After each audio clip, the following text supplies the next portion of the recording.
Hello, everybody, and welcome to episode 3 of the 2024 Coach Rivals season version of Rift Happens. I almost stumbled my way all the way through that. Almost made it clean.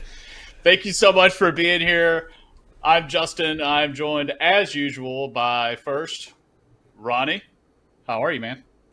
Hey, Justin. As usual, I'm happy to be here. I've really enjoyed casting this season, watching all these games kind of from a bird's eye view, playing in previous seasons. You're playing this season.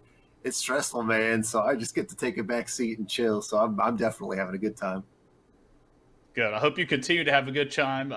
Who else we know is having a good time is Senior Red Lips over there, Mr. Drake Prime. I'm sorry. I thought the shade would really just blend in a little bit better. That's. I'll tell the makeup next time to tone it down. The Red Lips tonight?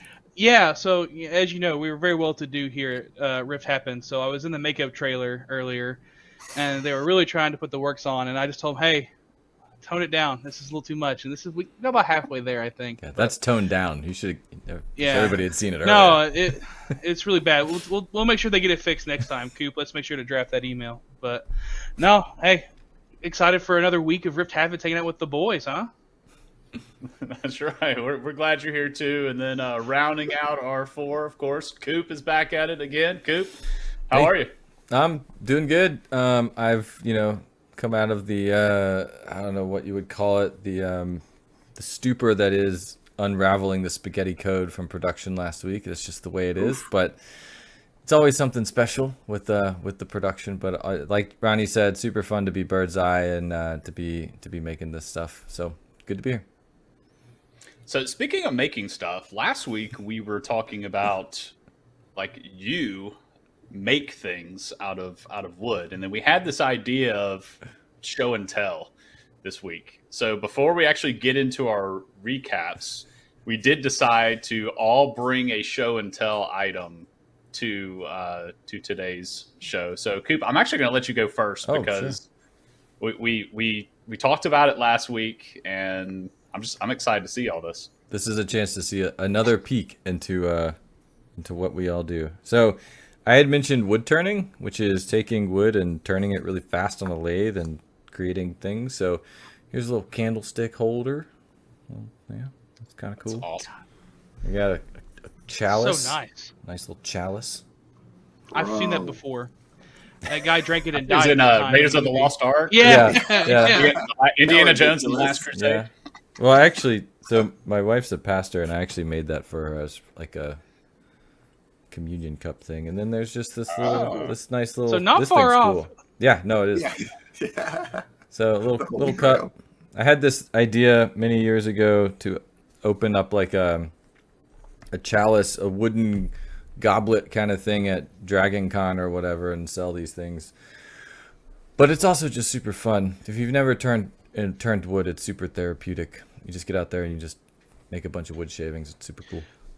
Dragon Con, is that kind of like SawCon? I don't know. Is that kind of like Dragon Con? A little bit. Then yeah. Do you have you made yourself a goblet? I've attempted a couple. They're not easy to make unless wood is actually not great at holding water unless you make it the right way or you use the right wood. But I've used it mostly. I've been making like decorative things and called bud vases. They're little small wooden vases for putting like a single flower in. I made like 30 of those for my cousin's wedding, which is actually wow. Fun. Yeah. So How long did that take you? That's awesome.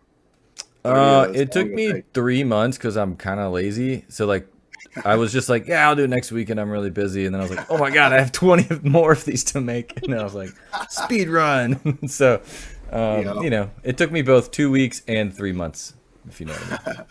That's funny. So Awesome. Anyway. Well, that's cool. I'm glad you brought that, Drake. I think you're ready for your show and tell. Yeah. So, we were doing the show and tell, and I wish we would bring. So I was like, I'll bring my favorite book or something like that. Then I found out that my 3 co-hosts here are just like incredibly talented people, or like really cool people. Just found that out, and so I couldn't do the book. So brought my little baby girl, Aw. Juno. Nice. She's a little dorky mix, which is Juno. Dachshund Yorkie, and she was just trying to crawl on my lap a second ago. So I had to thank you for letting me do that because she was trying to get up here. But Aw. yeah, this is my little baby girl. Said she's a dorky. Yeah, a little dorky, Dachshund Yorkie. How old is she? Okay. She's 10. Aw. Oh, what a sweetie. Wow. What Yeah, what her about breath also that smells hat? incredibly bad. Let me put this thing down real quick. Thank you, Juno. What's going on with that This hat hat though? right here. This is a hat my granddad made me actually. Shut up. That is No And way. Made nope, it? doesn't. Yeah. Over the headset. Wait, he didn't make it with headset specs? No, he didn't. But here I we mean, are. That's Oh my that's god. awesome. Yeah, this is a. That's pretty cool though. That and some Hey. homemade leather chaps. You'll be good to go. Oh, I got the chaps ready. Game day ready, baby. that's the game day outfit. Could you imagine? That's your I'm ready now. I'm ready to play some Well, league. that is how I usually play League of Oh Legends. no. Oh, man. That's great. It looks literally like that Oh. April Fool's Day thing they did where you could collect the hats. It looks like literally one of those hats. It's like the Kappa Juice in the melee or whatever the arena mode. Yeah. Yeah. Yeah.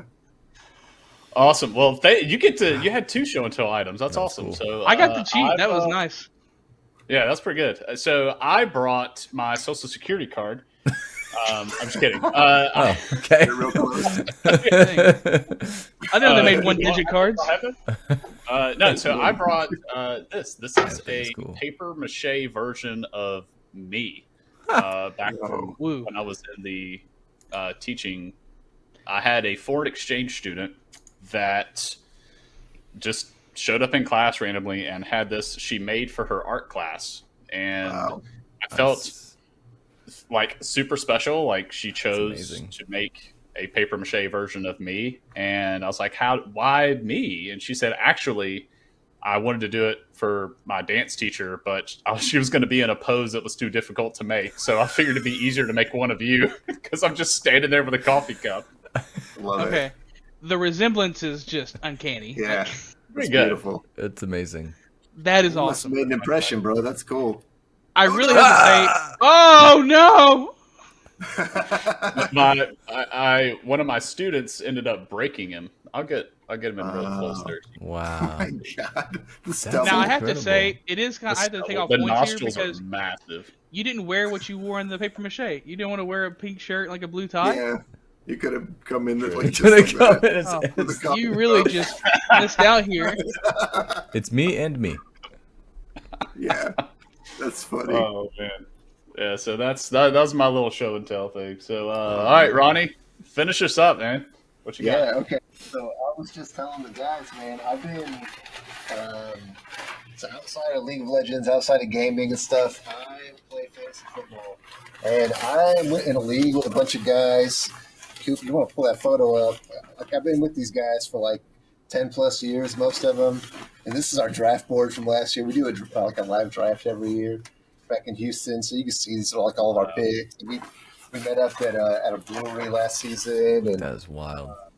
Dude, that's so awesome. I've known some of these guys. We go back to when I used to work at Apple, and the league was like an Apple league. We had 2 leagues, and they've merged into one. So we got like this big, like 14-guy league. And some of these guys, yeah, we go back like 12, 13 years now. So it's pretty cool. You know, we've been able to keep it together for a minute. And I'm the commissioner, so I deal with all the crazy stuff every year, the trade, like stuff where people are trying to like sneak in like a crazy trade, and it's a good time, man. You're kind of dealing with a bunch of grown adults who try to misbehave a little bit, so it's always a little fun. So, do y'all have a thing where whoever comes in dead last, they have a punishment?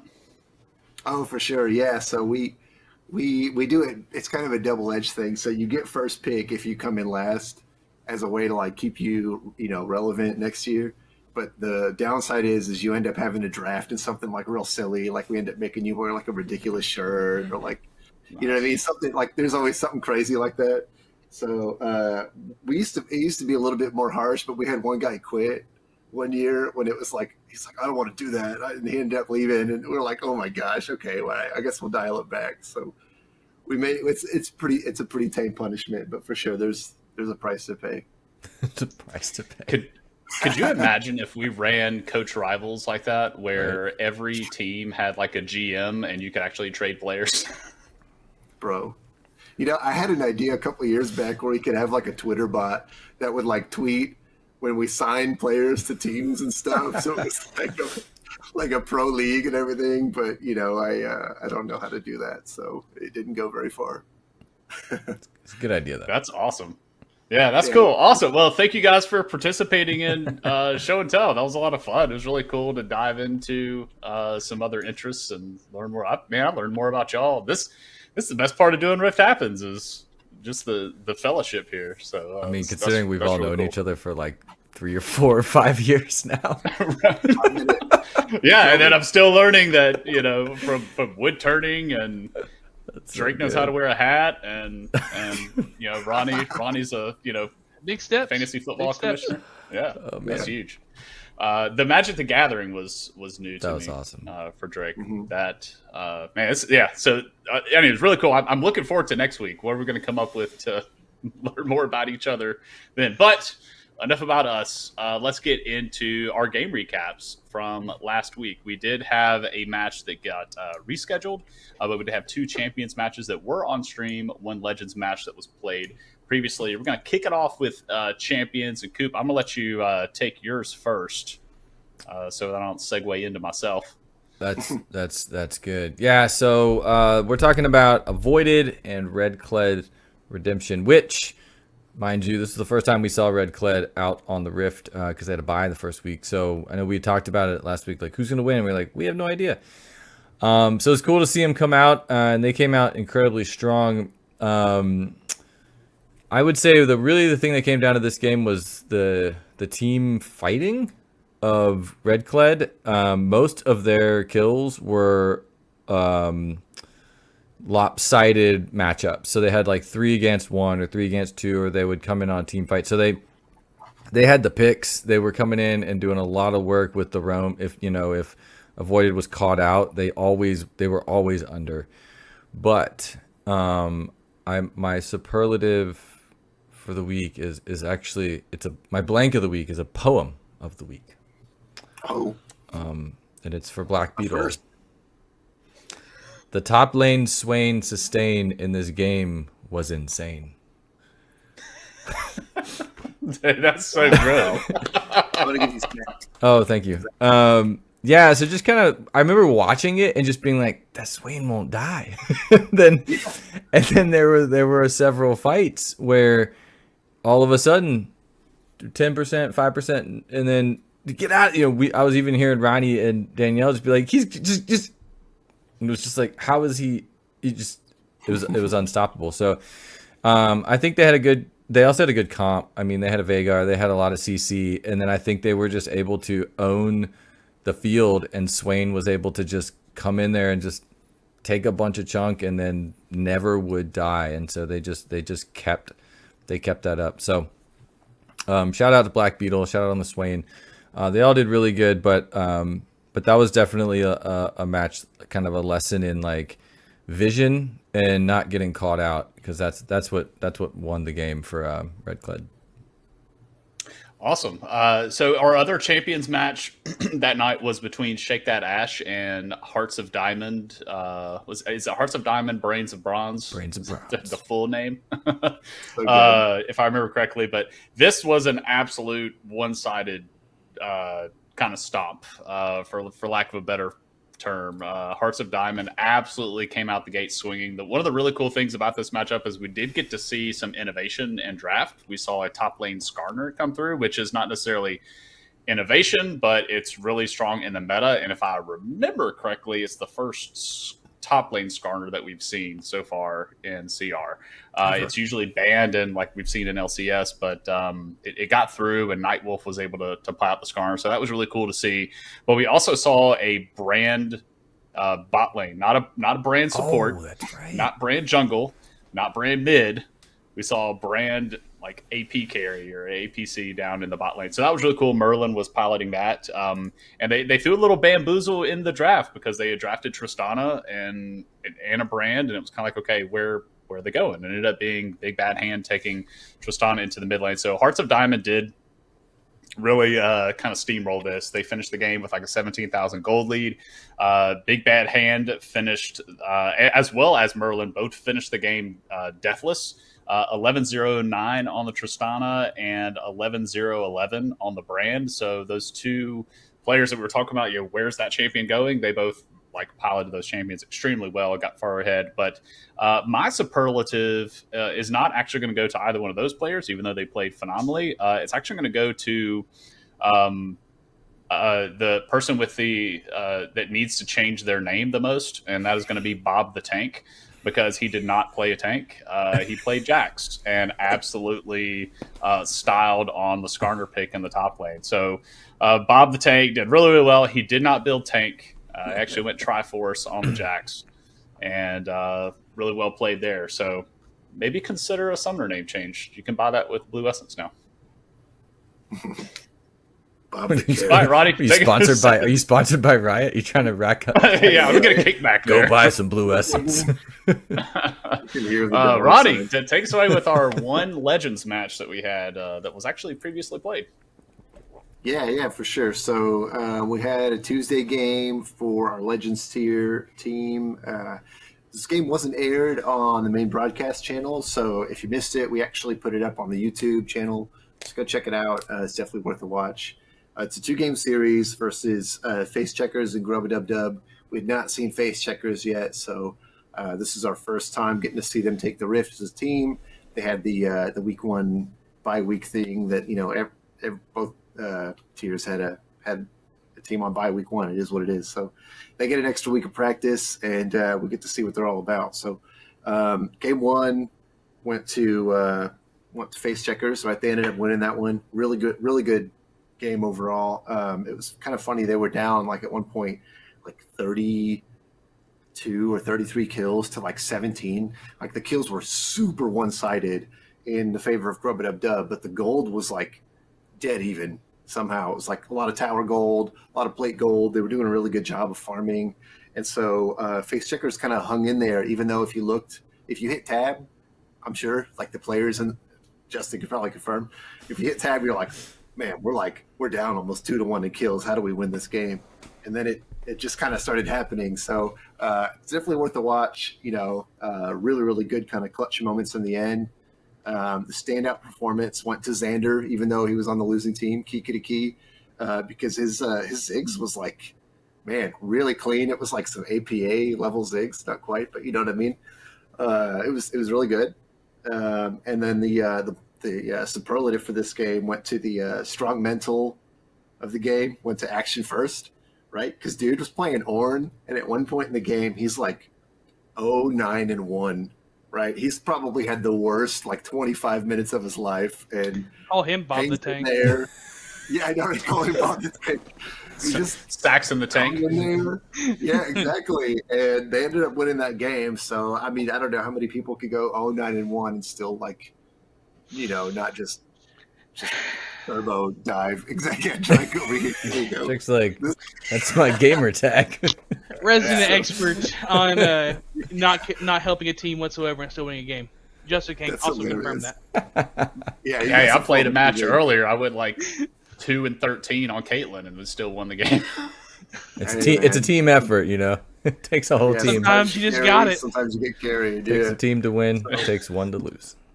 Yeah, and so it was Awesome. a 2-game series. So game 2 came up, and the winner of game 2 actually was Grubba Dub Dub. So they ended up splitting the series.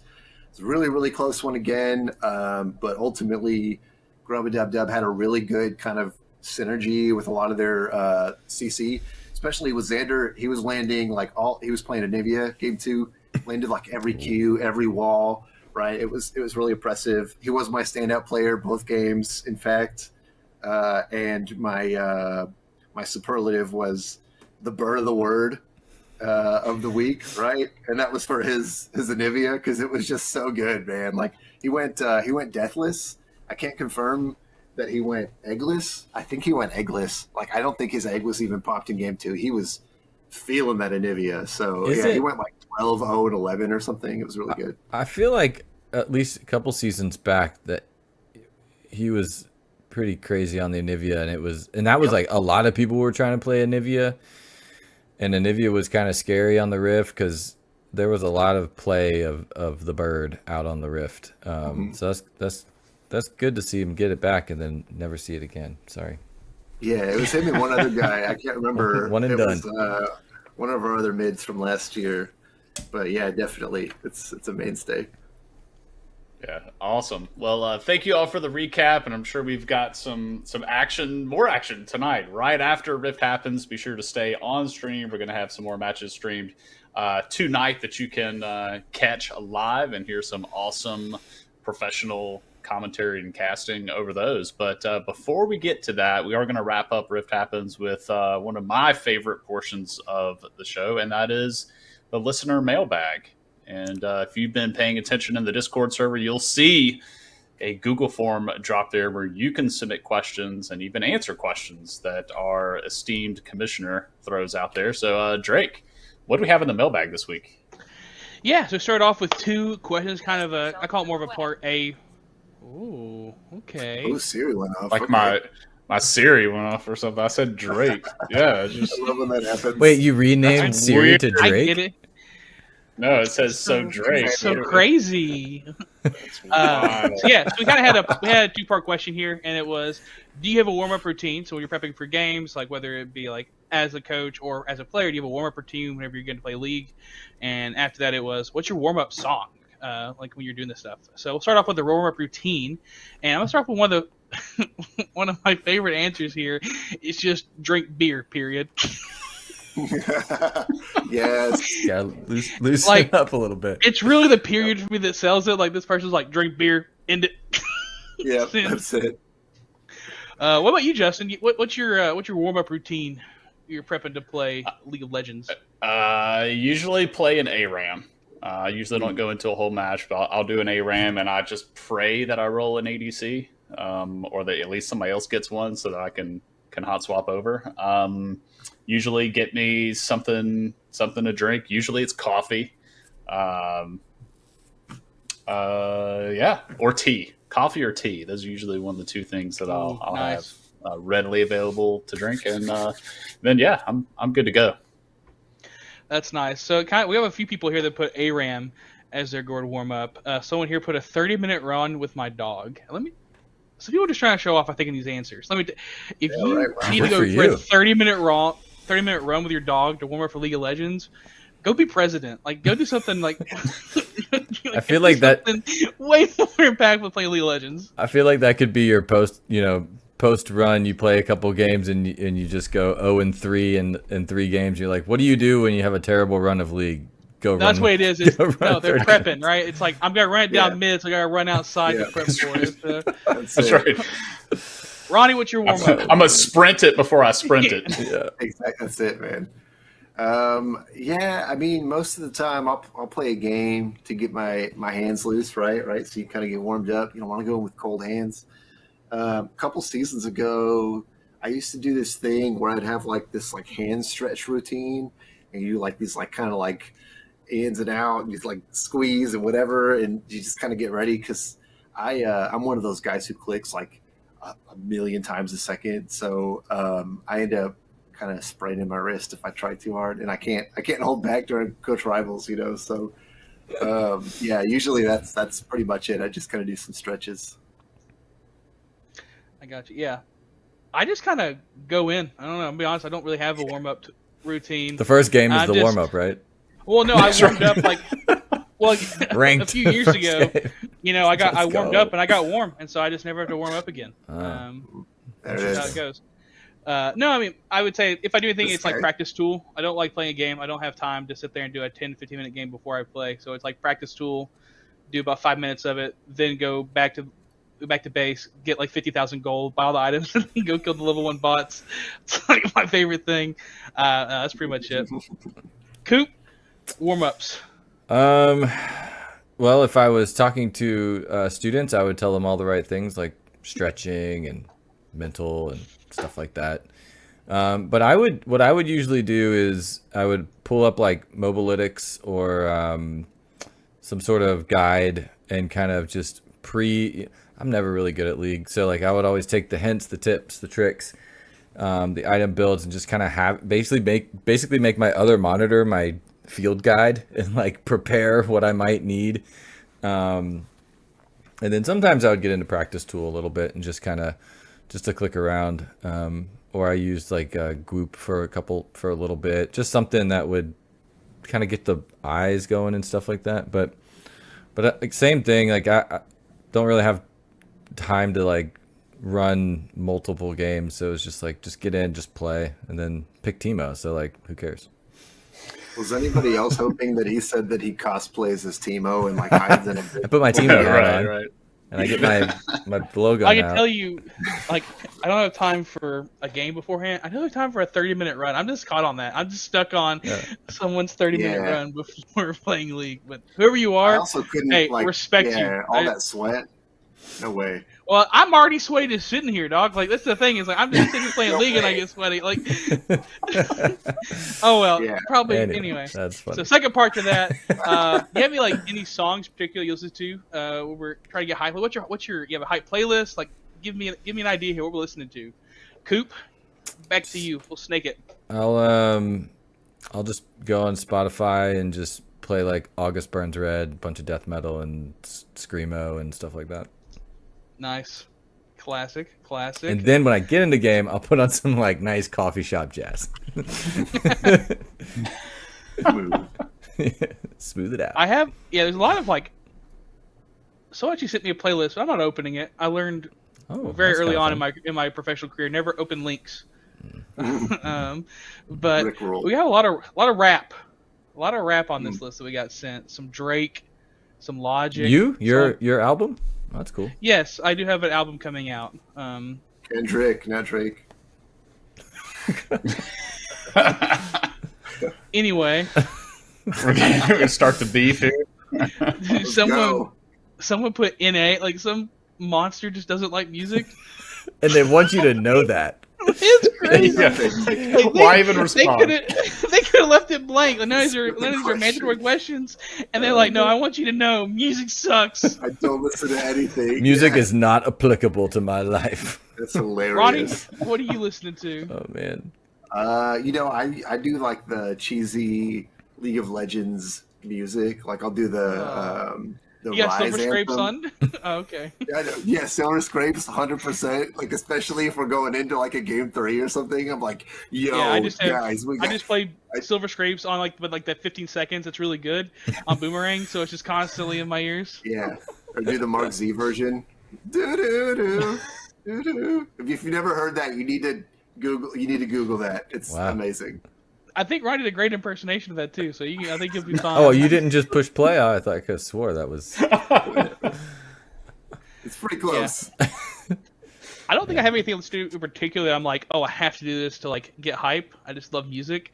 Right now, I've been on a huge Sabrina Carpenter kick, so that's been like my jam. If you know who that is, go Olivia. Good for you. Man, Ronnie's got opinions. Is that the girl that the Please Please Please song? Yes. Oh man. Boo. I prefer to say it more like please, please, please, please, please, please, please. That's how I like to think it sounds. But Okay. anyway, Justin, round us out here on the songs. What do you listen to get hype, get warmed up? I'm on a Falling in Reverse kick right now. That's been I've kind of gone down that rabbit hole. I saw the Ronald music video and it's absolutely insane, and then that led me down into exploring some of their other things. So it's like I'm hooked on that right now. I listen to it at the gym, listen to it if I'm playing solo queue by myself. So that's what I'm rocking right now. Gotcha. I want you before we go to the open mailbag segment. There is one thing I want to point out here. Someone put one of the most unhinged replies in this box, and I'm going to read it out loud because I think it deserves it. But please get help, whoever you are. Oh God. So this is their this is their warm-up routine. It's a good night rest with my Drake Prime limited edition body pillow. Then I spend the day watching Team Travesty VODs to get in the mind of Drake Prime and try to be more like him for the match. So if you don't know, Team Travesty was the Season 2 team composed of me, Justin, Eric, Mike, and Danielle. And I'll give you one guess who on this team probably submitted this. I know it wasn't me. I was gonna say. It was actually me. I Yeah. Dun, dun, dun. But anyway, whoever you are, please get help. Moving on to our open mailbag segment, we're going to start. We have 2 questions pulled out here today for us, and it's kind of an open response. So I'm going to start off with my favorite question here, which is, so I just had a huge brain fart, and I just can't remember. So give me 1 second while I pull it up What here. the question? What are some gamer champions tag. in their Oh, roles yeah. that are underplayed? So a good example of this is, what are some champions that may have previously been played in a certain role that have kind of fallen out of favor, whether it be the meta or whatever, that you think are still good? Now, we're not asking for like crazy things, obviously, like Ezreal jungle or Kai'Sa jungle, anything like that. We're asking for like legitimate things that have so- like some merit behind them. Blank jungle is what you're not looking for. Yeah. So a great example is week 1, Eric played Morgana in the jungle, right? Previously, a couple seasons ago, big thing in the international stage was Morgana jungle was pick ban every game. Since then, it's got some nerfs, etc. So it's never really seen jungle play since then, but Eric pulled it out, looked really good. So kind of along those lines of what's some champions that may have a home that we need to look back into. Justin, go ahead and kick us off here. We'll reverse the snake one more time. Yeah, I think solo lane enchanters. I think that's still super viable. Karma mid or top, Lulu mid or top. It just if you're running a carry jungler and you have a top lane tank and then you're running like an engaged tank support, I still think mid lane enchanter is really good. You can get a shove in and then follow your jungler around for ganks and you help protect the ADC. And but you haven't seen it in a while. I'm sure there's a reason. I'm sure somebody much smarter than I am can point to some really obscure micro patch that happened like last year. Like, well, actually, this is why. But I think it's still pretty good. There's a 33% less chance of. Yeah. point 3 repeating, of course. I personally am a Seraphine mid enjoyer, so I understand. I think that's a great choice. Coop? Well, I'm garbage at this game, so you're gonna get my garbage answer, which is not gonna be what you think it is. So, Dr. Mundo was always a fun play, whether top or jungle. But when you throw a Yuumi in the mix in that comp, and you go where you please, and then you just never stop. So I just remember there were some games that I've either been in or I've seen where basically just run the infinite sustain combo, where you just have a pretty decent Yuumi, and then either like a Warwick or a Mundo, and it's just like you pop that R, you just can't stop them. I just remember seeing some of that, or Olaf Yuumi, just like chaining in the unkillable. Yeah, that's a good one. I'm gonna be honest. I really thought you were gonna say Teemo and like blank roll, because it would have been great for the segment either way. So, I mean, Teemo Jungle's pretty fire. yeah. Again, My you best could have game put any ever. role. My Any role bet- you put after that was gonna fit the. I retired. I retired. I got a Penta on Teemo Jungle, and I was like, I'm good. That's it. Never again. Yeah, All You right. beat the game. I did. I beat the game. It was Hall of awesome. Fame, probably all the time it's ever happened. So that's nice. Ronnie. Yeah, funny. I'd say Galio, man. Galio's probably one of my top 3 favorite champions, and I feel like he doesn't really get played at all. Like, you typically will see Galio mid, but a couple seasons ago, it was like you'd see like a Syndra APC bot lane, and you'd counter that with Galio as a support. So it was like a really good way to kind of like force that APC thing to not work. And we just saw Brand get played as an APC. I think we should see some more Galio, man. He's like a perfect counter to something like that. So I don't know. I'm a Galio enjoyer, and I think I've said Galio 17 times now, so I'm going to stop talking. I will say that brand coming in was pretty exciting because I hope that we see some more of those, like, okay, let's see what happens kind of picks. And I mean, I just remember in that game when Brand would pop off, the chain would just be like boom, boom, and it was just like, oh wow, that was nasty. So I hope that's a sign of some funky picks to come. I challenge anyone to, if they want to play S tier, they can pull Teemo out, but that's cool. I understand people want to be a little reserved and they don't want to just win in 5 minutes. I understand. I get that. Is S short for something? Yeah, short. Yeah, Just it's short. for sure. You want to be the shortest champ, the shortest Yordle on the map. Anyway, That's a good one. Dude, that's a good one. I think mine would have to be Nasus support. Like back whenever, the super ADC metas, like whenever you stack attack speed, Wither's such a nasty ability, and just like the passive stacks you get with Q, so you're always kind of being a monster when it comes to the late game, but just kind of lets you have the most impact in the early game too. I thought that was a really good counter to some creative ADC picks. So really, Especially really like Kalista. that. Yeah, Totally shuts Kalista down. yeah. I so like I that have a lot. I have a question to piggyback on that. Who's anybody hoping to kind of see played as a champion this season? That I know this was, this question Drake you put was like, oh, what's some not necessarily I just want to see someone give it a shot, but like, hey, this is viable. But like, what's everybody's kind of like, man, it would really get me excited just to see this pick. So what do y'all have as kind of like your back pocket, man, that's awesome kind of pick? Talon. I would love it if somebody played Talon. It's obnoxious to play into, but just seeing a good Talon play, and then it's just the other team is constantly on high alert because he's parkouring over walls. There's a lot of really cool plays you can make, and it's a lot of fun to watch. I think in that vein, just like Assassin, I like high octane gameplay, right? I don't want to see some super scaling comp where we don't take any fights till 15 minutes of fight over second drag or whatever. I want to see like level 1 bloodshed. So like I want to see like a Zed, a Talon. My favorite champion in the game right now is Briar. I think the champion's really cool. So I'll have to see a Briar pick and to see some across the map ultis, jump over there, absolutely just curb stop them with her feet, just some crazy stuff. With their feet. That's like her whole thing. What are you doing? He's just remembering in the green room before the show. That's what it was. That's what you were showing off. It was like your Briar cosplay. Yeah. There's some context like the world's missing. And it said That's what the I red lips is leftover.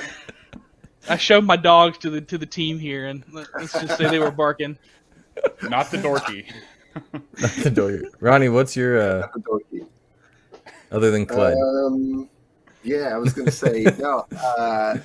For sure, Zach, because Zach is kind of like my pocket pick, and I became, I wouldn't say known for it, but like that was kind of one of the ones that people knew. Okay, he's gonna play this if we don't ban it, and I haven't really seen it much, even though it's viable top lane now. So I'd like to see some Zach, maybe Volibear. I don't know. Either one would be cool. Yeah, it's a good one. All right, I'm gonna wrap us out here with our last question of the night, and I'll take it to start. And it's how did you land on your gamer tag? There's also a follow up to this, and it says because a lot of your names you came off the Xbox generator. Right.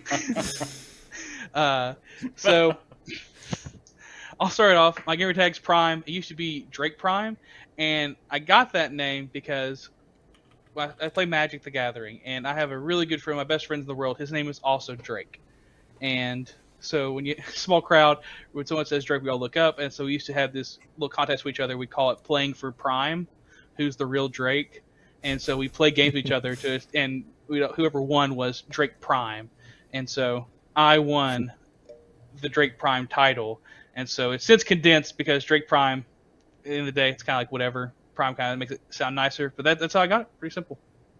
That's pretty good. Coop. My gamer tag is Captain Panda. Previously it was FN Panda. but I changed it when I was coaching Scholastics because I thought a jersey that said "effing Panda" wouldn't be very parent appropriate. Even though it stood for farther north. When I was in college, a friend and I decided we were going to start a clothing company, and we never did because that's how college ideas go. But it was called Farther North, and I just kept the F in. We thought it was funny because F in. And then changed it to Captain Panda so it was more parent appropriate. And I like pandas. Pandas are awesome. Pandas are awesome. Yeah. So effing Panda, man. All right. Mr. Pac-Man? Yeah, mine, it's a lame story, but back in like senior year of high school, we had this assignment where in government class, my teacher was like, there's like 4 boxes, and you had to submit a drawing for each type of government. So it was like a oligarchy, a monarchy. And so you had to draw kind of a picture representing that type of government. And for some reason, I drew Pac-Man in the monarchy field with a little crown on, and it kind of stuck because I was like 17, 18 at the time, right? And it stuck. So I've used it everywhere because it's always available because it's not the greatest, I guess, but it's always stuck with me. So I've had that gamer tag for like 20 years now. That's awesome. I love that. That's correct. I love that story. Thanks. I got it. I cannot wait to find out the answer to this one. Yeah, this take one? us home, Okay. Justin. So I grew up very religious background, and so neshama is Hebrew for soul or spirit, and it's if I recall correctly, it's back when like story of Adam and Eve, when God breathes life into Adam and gives him a soul. It was giving him his neshama. So I don't know. I was looking for something that would kind of like represent my faith-based interests, but then also something that would be really obscure, and I thought it was a cool word, so I grabbed it. And what's crazy is every now and then I run into somebody playing League of Legends that'll end up on my team. They're like, dude, you're Hebrew too? I'm like, no. No. Sorry, So you're like- I'm not. So you just like I shalom, yes. I just hijacked a word from your language and used it as a gamer tag. So that's the story behind mine. And I did change it briefly to add. Whenever I was at the college, I added SHC Neshama in front of it, and then somebody took my original name. They took the original, the OG Neshama title away from me. So now that we can have the hashtag whatever, the right tag ID after, I could do NA1, NA2, whatever, I've got it back. But yeah, somebody stole it. I meant to message them and challenge them to a 1v1, and whoever wins gets to get the OG one, but never happened. Man, that would be awesome. $20. Yeah, I'll PayPal you. Please let me have my name back. Yeah, that's funny. But yeah, so that's it. Drake, that's the viewer mailbag, right? That's all we got for this week. All right. Awesome. Well, that was a good one. I feel like this was a successful episode of Rift Happens. We learned a lot, and As had a opposed lot to of the other laughs, two. man.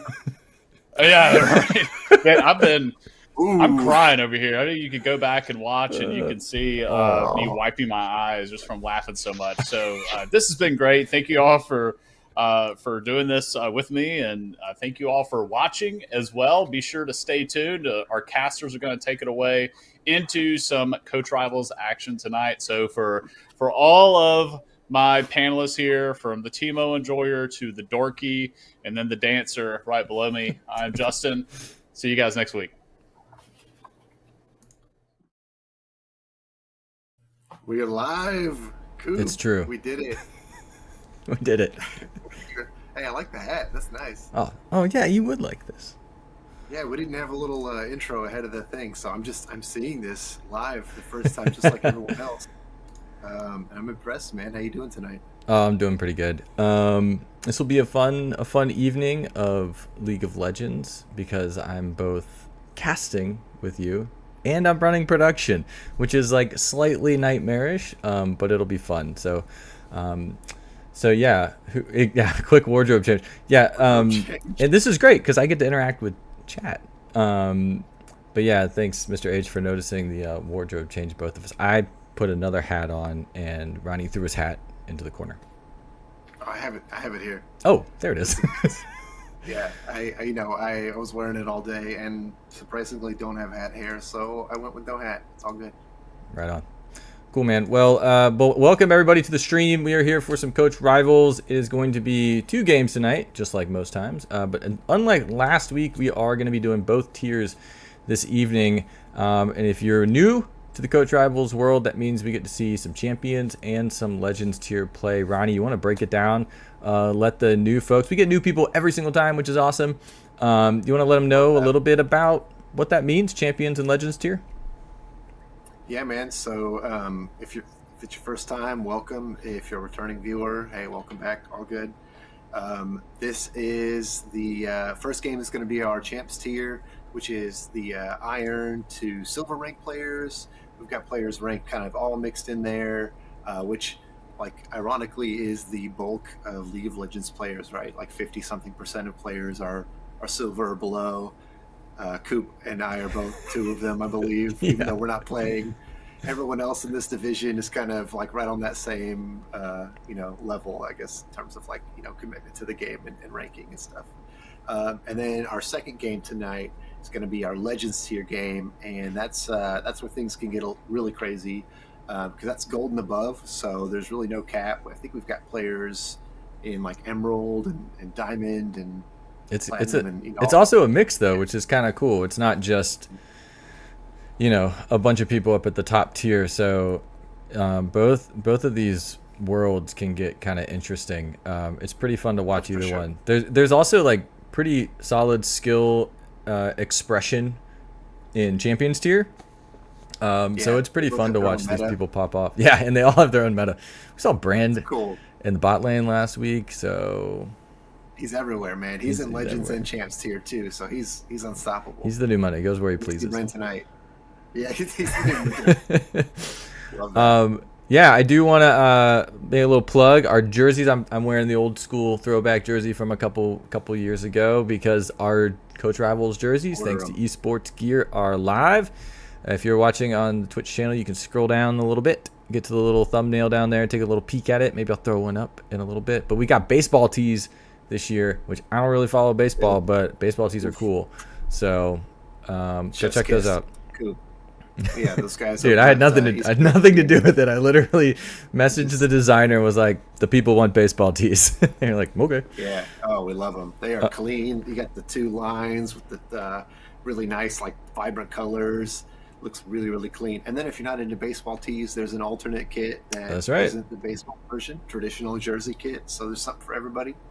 Yeah, we got a little bit of everything for you. So check them out. And also, I'd be remiss to not plug Goal Esports Gear in general. If you got, I was going to say if you're a school and you need a jersey, but that's not true. if you just want jerseys, you just go get some jerseys. But if you're a school, they do a pretty cool program where you can get a little kickback, some money for your program. And I don't think there's any upfront costs either. And so you just make jerseys and they make a store for you and then you sell them. It's pretty much like that. So check them out. They're pretty good people. We like them a lot. We've been using them for a couple years now. But they're solid. So anyway, thanks Esports Gear. Thanks Ronnie for being here. And let's thank these 2 teams real quick because I think if I ever look over to the side, it's because I'm checking out the lobby, the league lobby that is pinging me to play. So let's go ahead and I'm gonna let them know that they can kick draft off and whenever they want. But who we got up tonight? We got Red Clad Redemption and Hearts of Diamond. Ronnie, 2 teams, pretty exciting stuff. Oof, yeah, these 2 teams, I have to say, shout out. I love every team. I love every player, returning players, new players. Coming into it, I have a special relationship with a few of these players. On Hearts of Diamond, Bob the Tank, he's a former teammate. Merlin, former teammate. I never played with Mather Blaster, Big Bad Hand, but I played against him a bunch of times. So, we kind of know each other on the Rift, and so a little respect there. And then on Red Clad, we have Black Beetle, former teammate, Jubbin, former teammate. So a lot of players on both sides that I definitely have a soft spot for. So I'm not sure who I'm rooting for more tonight, but I'm really excited about seeing both of these guys take each other on. Big shout out to Red Clad Redemption, our only married couple, I believe, in Coach Rivals. So shout out to strength of your marriage. That's incredible that you can play League together and not rage against each other. We are in draft now, so I'm going to stop talking as we see the bands come in. Coop, you want to take over for a sec? Yeah, I will do my very best. Not surprised to see Brand getting burned off immediately, and Jin and Vex too. That's pretty cool. So I don't think we've seen them at all in Coach Rivals this season. Caitlyn Jax gone. See you later. We saw, or excuse me, wait, is that Jax? Veigar? I know that's a little bit of Veigar. So we saw some serious Veigar cage going on. I mean, this is basically banning out that powerhouse team from last week. Yeah, and a little insider knowledge here. Ooh. I also forgot, shout out, Jubbin and Big Bad Hand, the two mid laners tonight, are brothers. This is a brother grudge match. So they know each other. They don't even need to scout each other, right? They've played against each other probably their whole lives.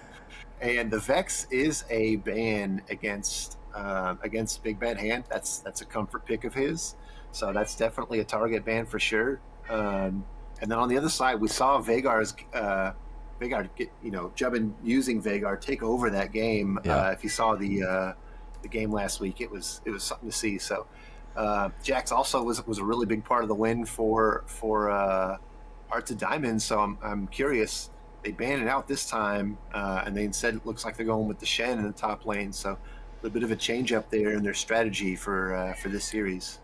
Yeah, the Morgana, we've seen some great jungle play out of Morgana. I'm not surprised to see Morgana getting any play. It's a solid pick. I'm curious who they're going to pair. I'm assuming it's going to go bot lane, but you never know. But the Amumu coming out, which is always fun, and a Swain. We saw Swain do just absolute nightmarish, just causing tons of problems last week with the sustain from Swain in the top lane in that game was insane. And the question is, will we see it again? Bars. Wow, bars. Yo, someone tell Kendrick about this guy. That's all I got. Yeah, that's going to be Big Bad Hand probably piloting that Swain. But we did see just last week Black Beetle use Swain in the top lane. So who knows, right? Anything goes. Probably going to be Shen top, obviously on Hearts of Diamond. I wouldn't assume that to go anywhere else. Tristana's a flex pick though. Never know. That could be mid, could be bot. We saw last week they did play at mid and instead send the Brand bot. That's not an option this time around, obviously. And yeah, it looks like Hearts of Diamond isn't convinced that the Swain is going mid necessarily. You see the Yasuo ban come out, making sure nobody's going to get their hands on that one. Ironic because, again, Jubilus is kind of known for his Yasuo play. So you see a couple kind of bans come through that would indicate that they know, hey, this is champs that they're comfortable on. We're going to get rid of those, and we're not gonna deal with that. We're not going to even try to counterpick it. We're just going to ban it out. So yeah, we'll see kind of where these last two bans lie, and where these team comps finally shake out. Oh, Ezreal is off the map, which is interesting. Unless that was a random ran out of time or something, because that Ashe is already in play. And Maokai. So we'll see. Insane in the Mim Swain. Good, nice one, Sakazi. Solid. Morgana Misfortune. Diana. Ooh. Okay. See, Diana's kind of a mid lane champ. Yeah, too, I was. Maybe that Swain is gonna hang out up top. I mean, I can't. Yeah. So they lock it in. I can't see the Amumu going anywhere else. It's got to be a jungle. Yeah. And then Ashe is kind of locked in as ADC or support. So interesting. Diana locked in. That's kind of another one of those Jubilus staples. So we'll see. Yeah, sure enough, there it is. That's going to be a Seraphine. So it's Ashe ADC. That is going to be another Swain top, but instead of being, it's going to be another Swain top from Black Beetle, actually. Yeah, so we're going to see it again. And Nautilus gets locked in at the end. Oof. That is a Jungle Morgana. I Oh, think it's you gonna called- be Jungle Morgana. I was wrong. They saw it played, and I guess they said that's fine. I think we can do that too. So that's ancient pretty relic rad. on the Morgana. Yeah, that's exciting.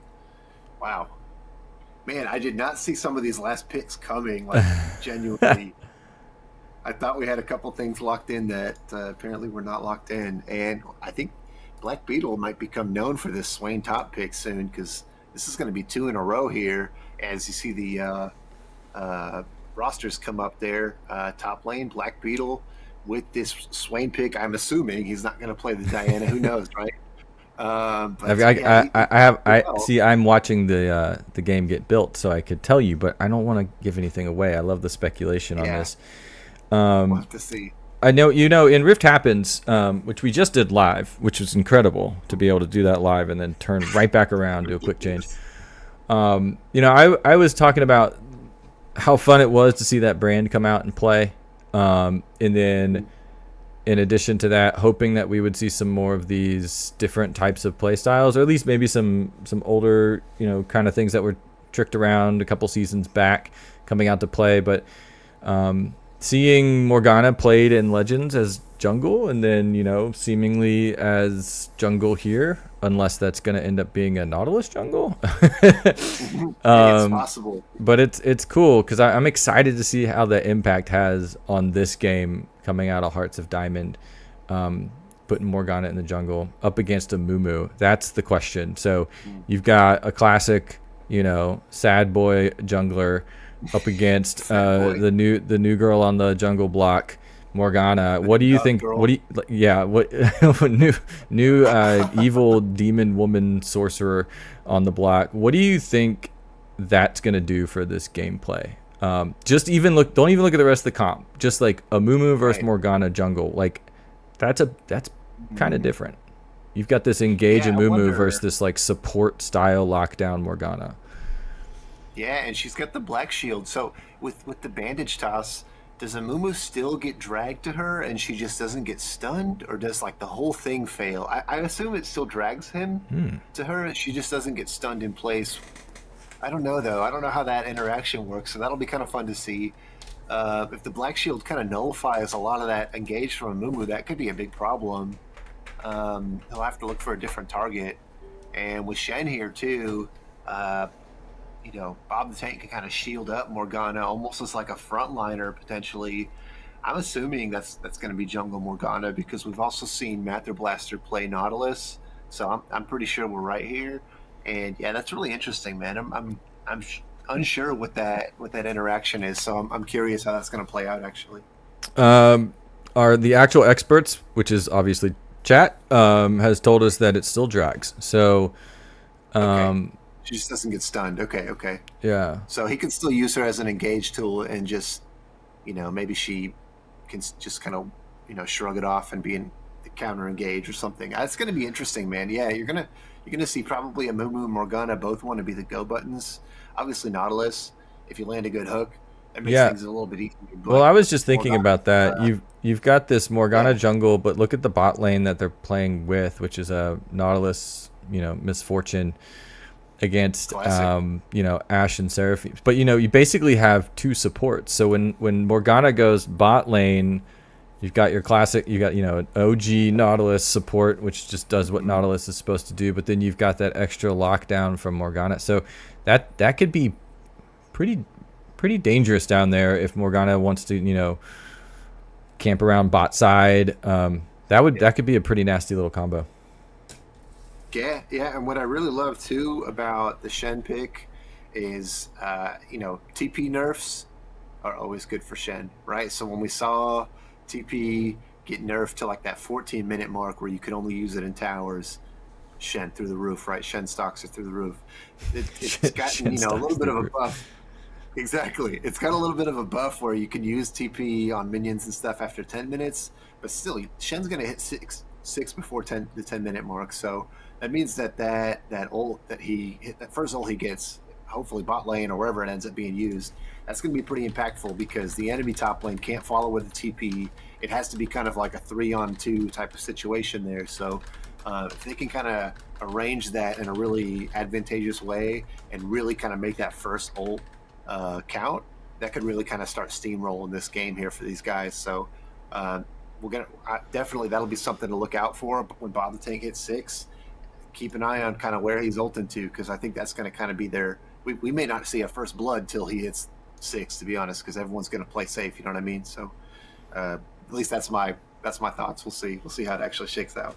Yeah, I think it'll be cool, and I mean, it's always fun to see. Oh man, I said that like right as we load in, which means I'm in like full on hotkey mode. Yeah. But it's, yeah, I mean, I think this will be a fun one, and we're actually loading straight up. So I'm gonna pass it right back over to you, Ronnie, if you want to take over some of the analysis as I load things up for the people out there. And we're about to get ready. This is Red Kled on the Rift up against Hearts of Diamond. It should be a fun one. Yeah. All right. I am here for it. I'm just loading up chat so I can see all the nonsense going on. All right, yeah, it looks like they're calling it out to the Diana mid. Let's get some love in chat. Appreciate that. We have some, someone's saying Hearts of Diamonds need some more AP. We'll see if that becomes a factor, right? I don't know if they thought out every phase of the draft or just said like, hey, give me this, I want it. You know, who knows, right? Because I've done that before, right? I've been in draft and we look up and all of a sudden it's like, oh, no one drafted an AP character. So who knows, right? Like this is something maybe they practiced, or maybe this is something where they said, hey, you know what, give me this because I know I can win with it. I just want to know, did they practice this? Because this is crazy. Yeah, we haven't seen any of this yet. Finally, we're getting some invade action here in this week 3 matchup. Man, this is exciting. You just really don't see too much come of it. You get some deep vision here to the Draven ward there, real nice. Love that. A couple more wards here. You see one by the red pit. You see one in the tri-brush there. So a lot of red vision in this bottom quadrant for blue side's red buff. So you see on the other side too, Saint looks like he is kind of snuck his way in. So he's hanging out up by the red buff. He might get found out here actually. Tristana's going to walk right up and he's going to see him. So I'm going to call off the plan there. He's going to walk that off, but a lot of level 1 action here. No one really fully committing, but a lot more level 1 action than we've seen so far in the first couple weeks, which love that. I always love to see some level 1 shenanigans, as we say, right? Yeah, we've been talking about that. You know, is someone going to invade? I mean, this is, you know, we didn't get an invade, but we got something close. We saw something spicy and dangerous, but they're going for that. They're going for information, right? So, which is good. I mean, they're going to be able to see where Amumu and when Amumu is down there, which is going to be good because they're both mirroring their jungle path. So Morgana is going to be able to get a little bit of information as to can they push the go button in bot lane, depending on where Amumu goes. Now, if you look at the vision, oh, it just went away. So they're going to be able to see at least a little bit of this routing. But that's huge. I mean, they've got 2 deep wards on red side. That's a lot of information. Well, they did. The Cartera got a couple of free stacks there, man. That's free real estate, you know, right at the front of the game. Just got a couple of those big Qs, hit like 3 people. It's like, oh man, I got like 60 gold in my pocket. She's feeling good, I'm sure. We don't see too much else going on. Then we got the scoreboard action. It was there. Sorry about that. Back. It's coming back. No, you're good. You're good. There we go. I was like, it looks a little empty down there. I couldn't figure out what it was. Yeah, no, we got that new layout, right? Now this is funny though, right? You got the level 3 for both guys in the mid lane. They're both gonna just swing here. They're fully committing. Big Bad Hand now jumping back out. Looked like he maybe thought like, hey, this could be dangerous. Did still have the ignite in his pocket, so neither one of these guys really wanting to be upstaged by their brother here early in this one. We see some big trading here. Merlin going very low, down to about 120 health, having to pop the potion there. And save the heal, save the flash. So, we see another full commitment here from both of these guys. Very low mana on Big Bad Hand. Does he have enough to take out Jebin? Oh, no! They're going to take each other out once.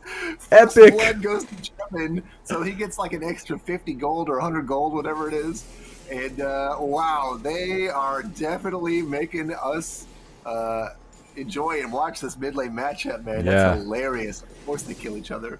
Very bloodthirsty. Both I mean, they I both, know you know, Relic got it. it's just thinking like watching them duke it out in mid lane, sibling rivalry going on over there, and just, I mean, they're all. I mean, this is a very active first round. I mean, Cartera is camping here in that bush, and they're just doing work on Merlin and We gotta Mather get a Blaster. replay Oh, I got it. of that first blood later. By the way, that I got was it. awesome. That's good. Thank you. I didn't shout it out. I was like, wait, I gotta say something because that was awesome. I was a little worried because it looked like there was about to be some other things going on, but let's we can. Oh my God, this thing never calls it really off. works. But Oh, I know, right? let's just give it a go and see what Bring a happens. little man on Big Bad Hand. Does he have enough to take out Jebin? Oh, They're no! gonna take each other out. One more auto, man. That was awesome. Love that. And, you know, nonstop action here in Champs Tier. We do it early, and there's a lot of level 1 stuff already in this one. 2 kills in the first 3 or 4 minutes. And looks like we could have some more action here as the first dragon spawns. Neither jungler actually in the area. They're both top side, so nobody really prioritizing that very first dragon on spawn.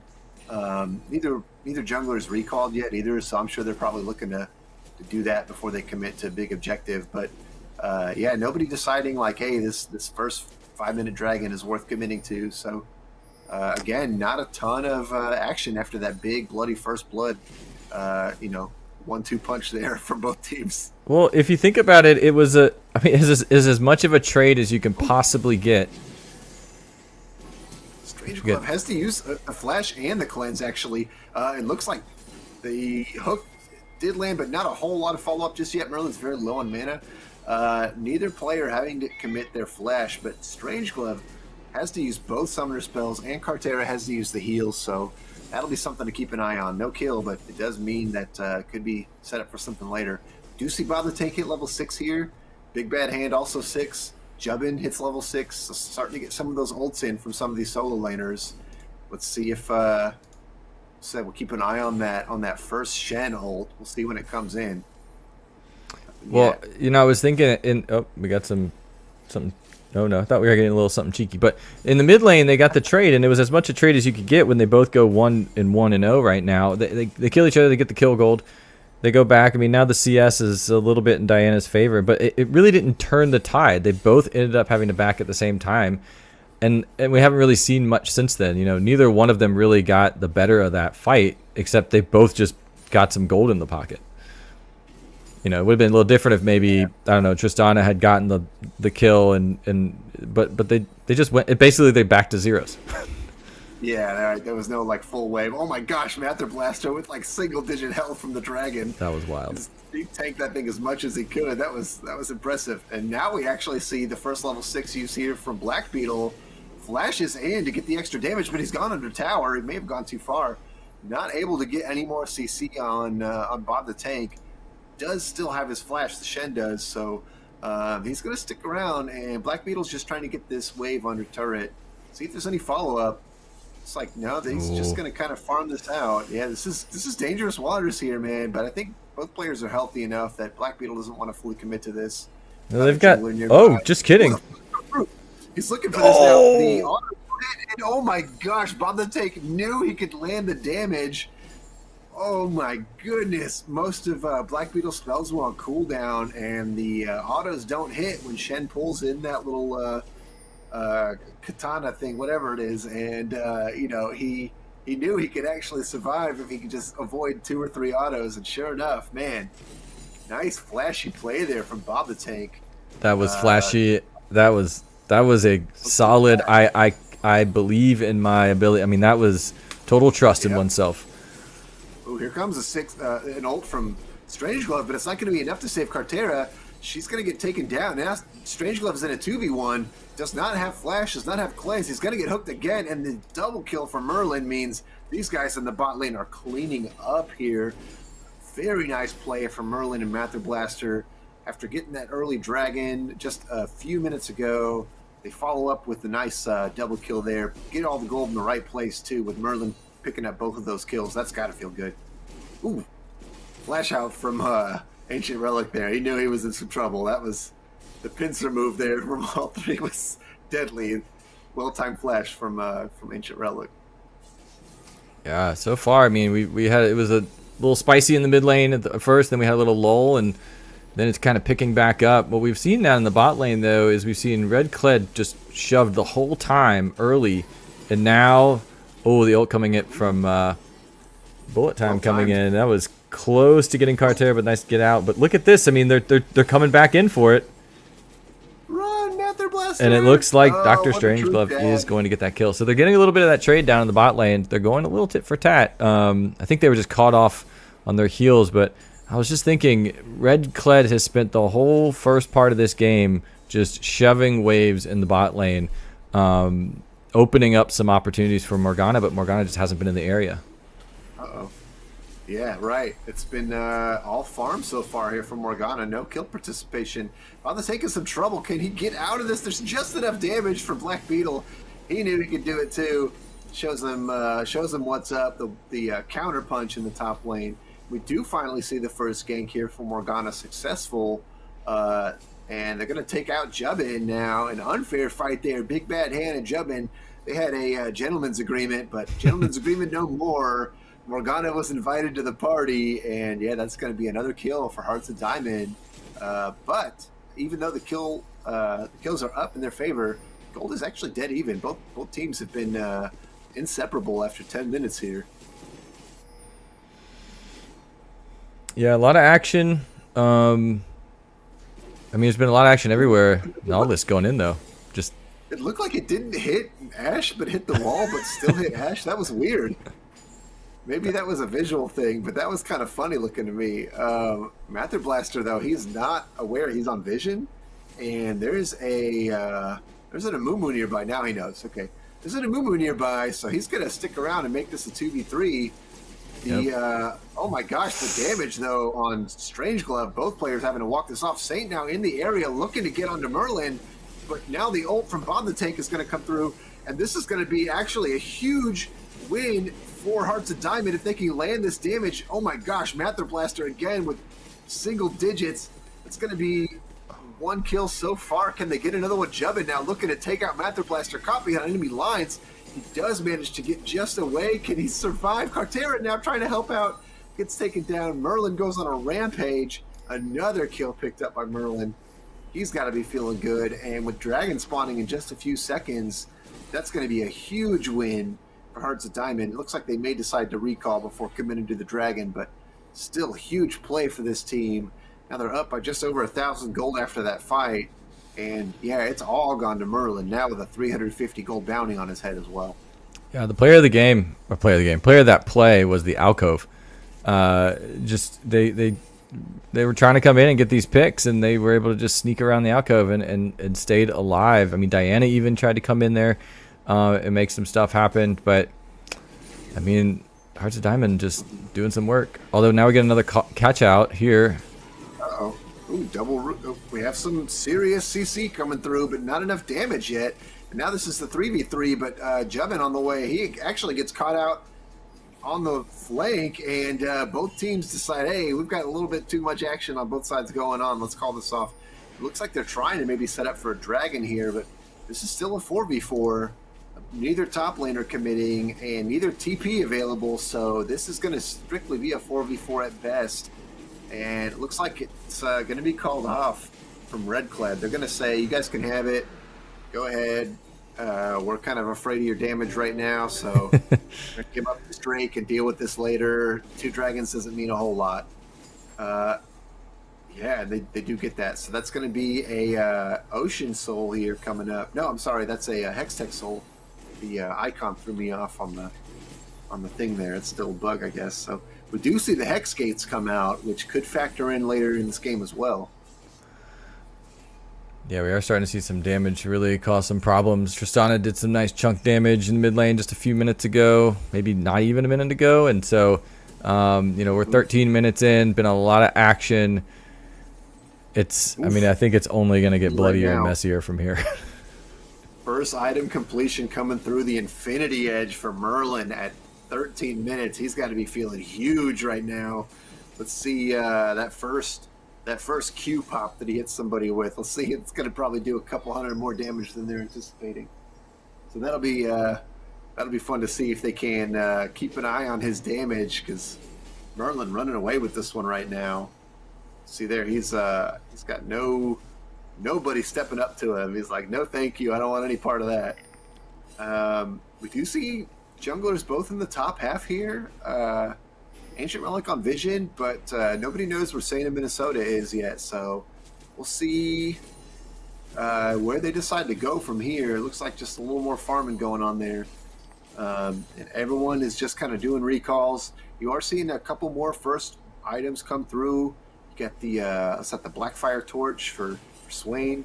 That's his first item completion. We got in the mid lane, Tristana now getting that's that Blackfire Torch.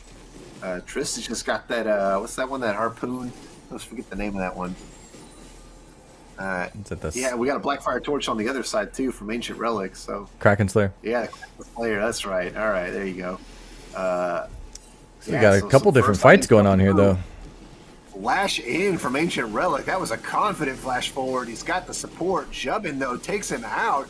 Bob the Tank also there, but just not enough. These guys were very confident that they could take this fight, but they did not end up securing any kills. They do get the Rift Herald, but there's no one there to collect the eye. So they steal away the objective, but lose 2 members. Toss back a little bit of gold. Yeah, he stole it. That was a really nice flash. Sorry, not flash. Smite from Ancient Relic, I believe. Or I'm not sure who took it, actually. Because it looks like Ancient Relic's Smite is still on... not on cooldown, so I'm not sure. You know, if you want to... we can find out, right? Oh, there's a replay. There's a replay. Let's see if I got the whole thing. There's a way. It's always a way. Let's see what happens. All right.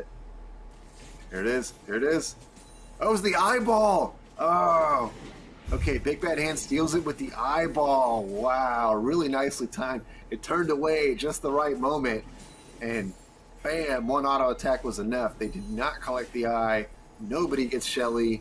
We're not going to see her grace the Rift here in this game. But we do see again, Mather Blaster stepping up and landing another big hook. The ult comes through as well. It's going to be cleansed out, but the knockup still lands. So that's going to be another kill collected by Merlin. And now Cartera, just trying to get these minions, does manage to get them all. Oh my gosh, the tower damage is ramping. And here comes Bob the Tank with the ult. He's coming in, getting taunts on 2 members. Cartera flashes away. Bob the Tank now very low. Turret shots ramping up. Mather Blaster, you're going to go down. Oh my gosh, the shield was huge. Black Beetle's also here. How did he get here? I don't see his TP on cooldown. He's going to ult in, and now the damage is here for this guy, for this team. We see the pullback. Ancient Relic does manage to CC him, but he gets one kill. The Ash ult going just wide. Black Beetle melting on the pool, and we see kills on both sides, 1 for 1. Both top laners die. What a chaotic fight. The tower also went down in the meantime. So Hearts of Diamond net positive on that play. Ancient Relic, you got to get out of there, buddy. There are several members of Red Cled still in the area. He does manage to step away. What a fight. That was wild. Wow, that was insane. Yeah, any thoughts there, Coop? I love that Bob the Tank ulted in and basically just at the perfect time as Amumu was about to go in on Nautilus, dropped in and basically took the bandage toss. And then, Amumu ends up just jumping onto Shin, which I thought was a great play, obviously. Perfectly timed by Bob the Tank. But yeah, then it just went from there. It was just wild. I mean, a lot of players low, Swain going in, chasing around, lots of people left at 10%. But here they're going to try for this 2v5? Ooh, huge ult. Miss. Everybody separates just in time, though. Cartera in some trouble. This is now Saint also all by his lonesome, trying to get the dragon low enough to smite it. Not able to do so. Is there a smite? Okay, red team still secures it, but the smite was actually on cooldown. Oh my gosh, Ancient Relic, you madman. Got the dragon anyway, thanks to his buddies. That was insane. Wow, I'm impressed. That was a gutsy call. Say, you know what? Let's just kill the other jungler and then get it. Love that.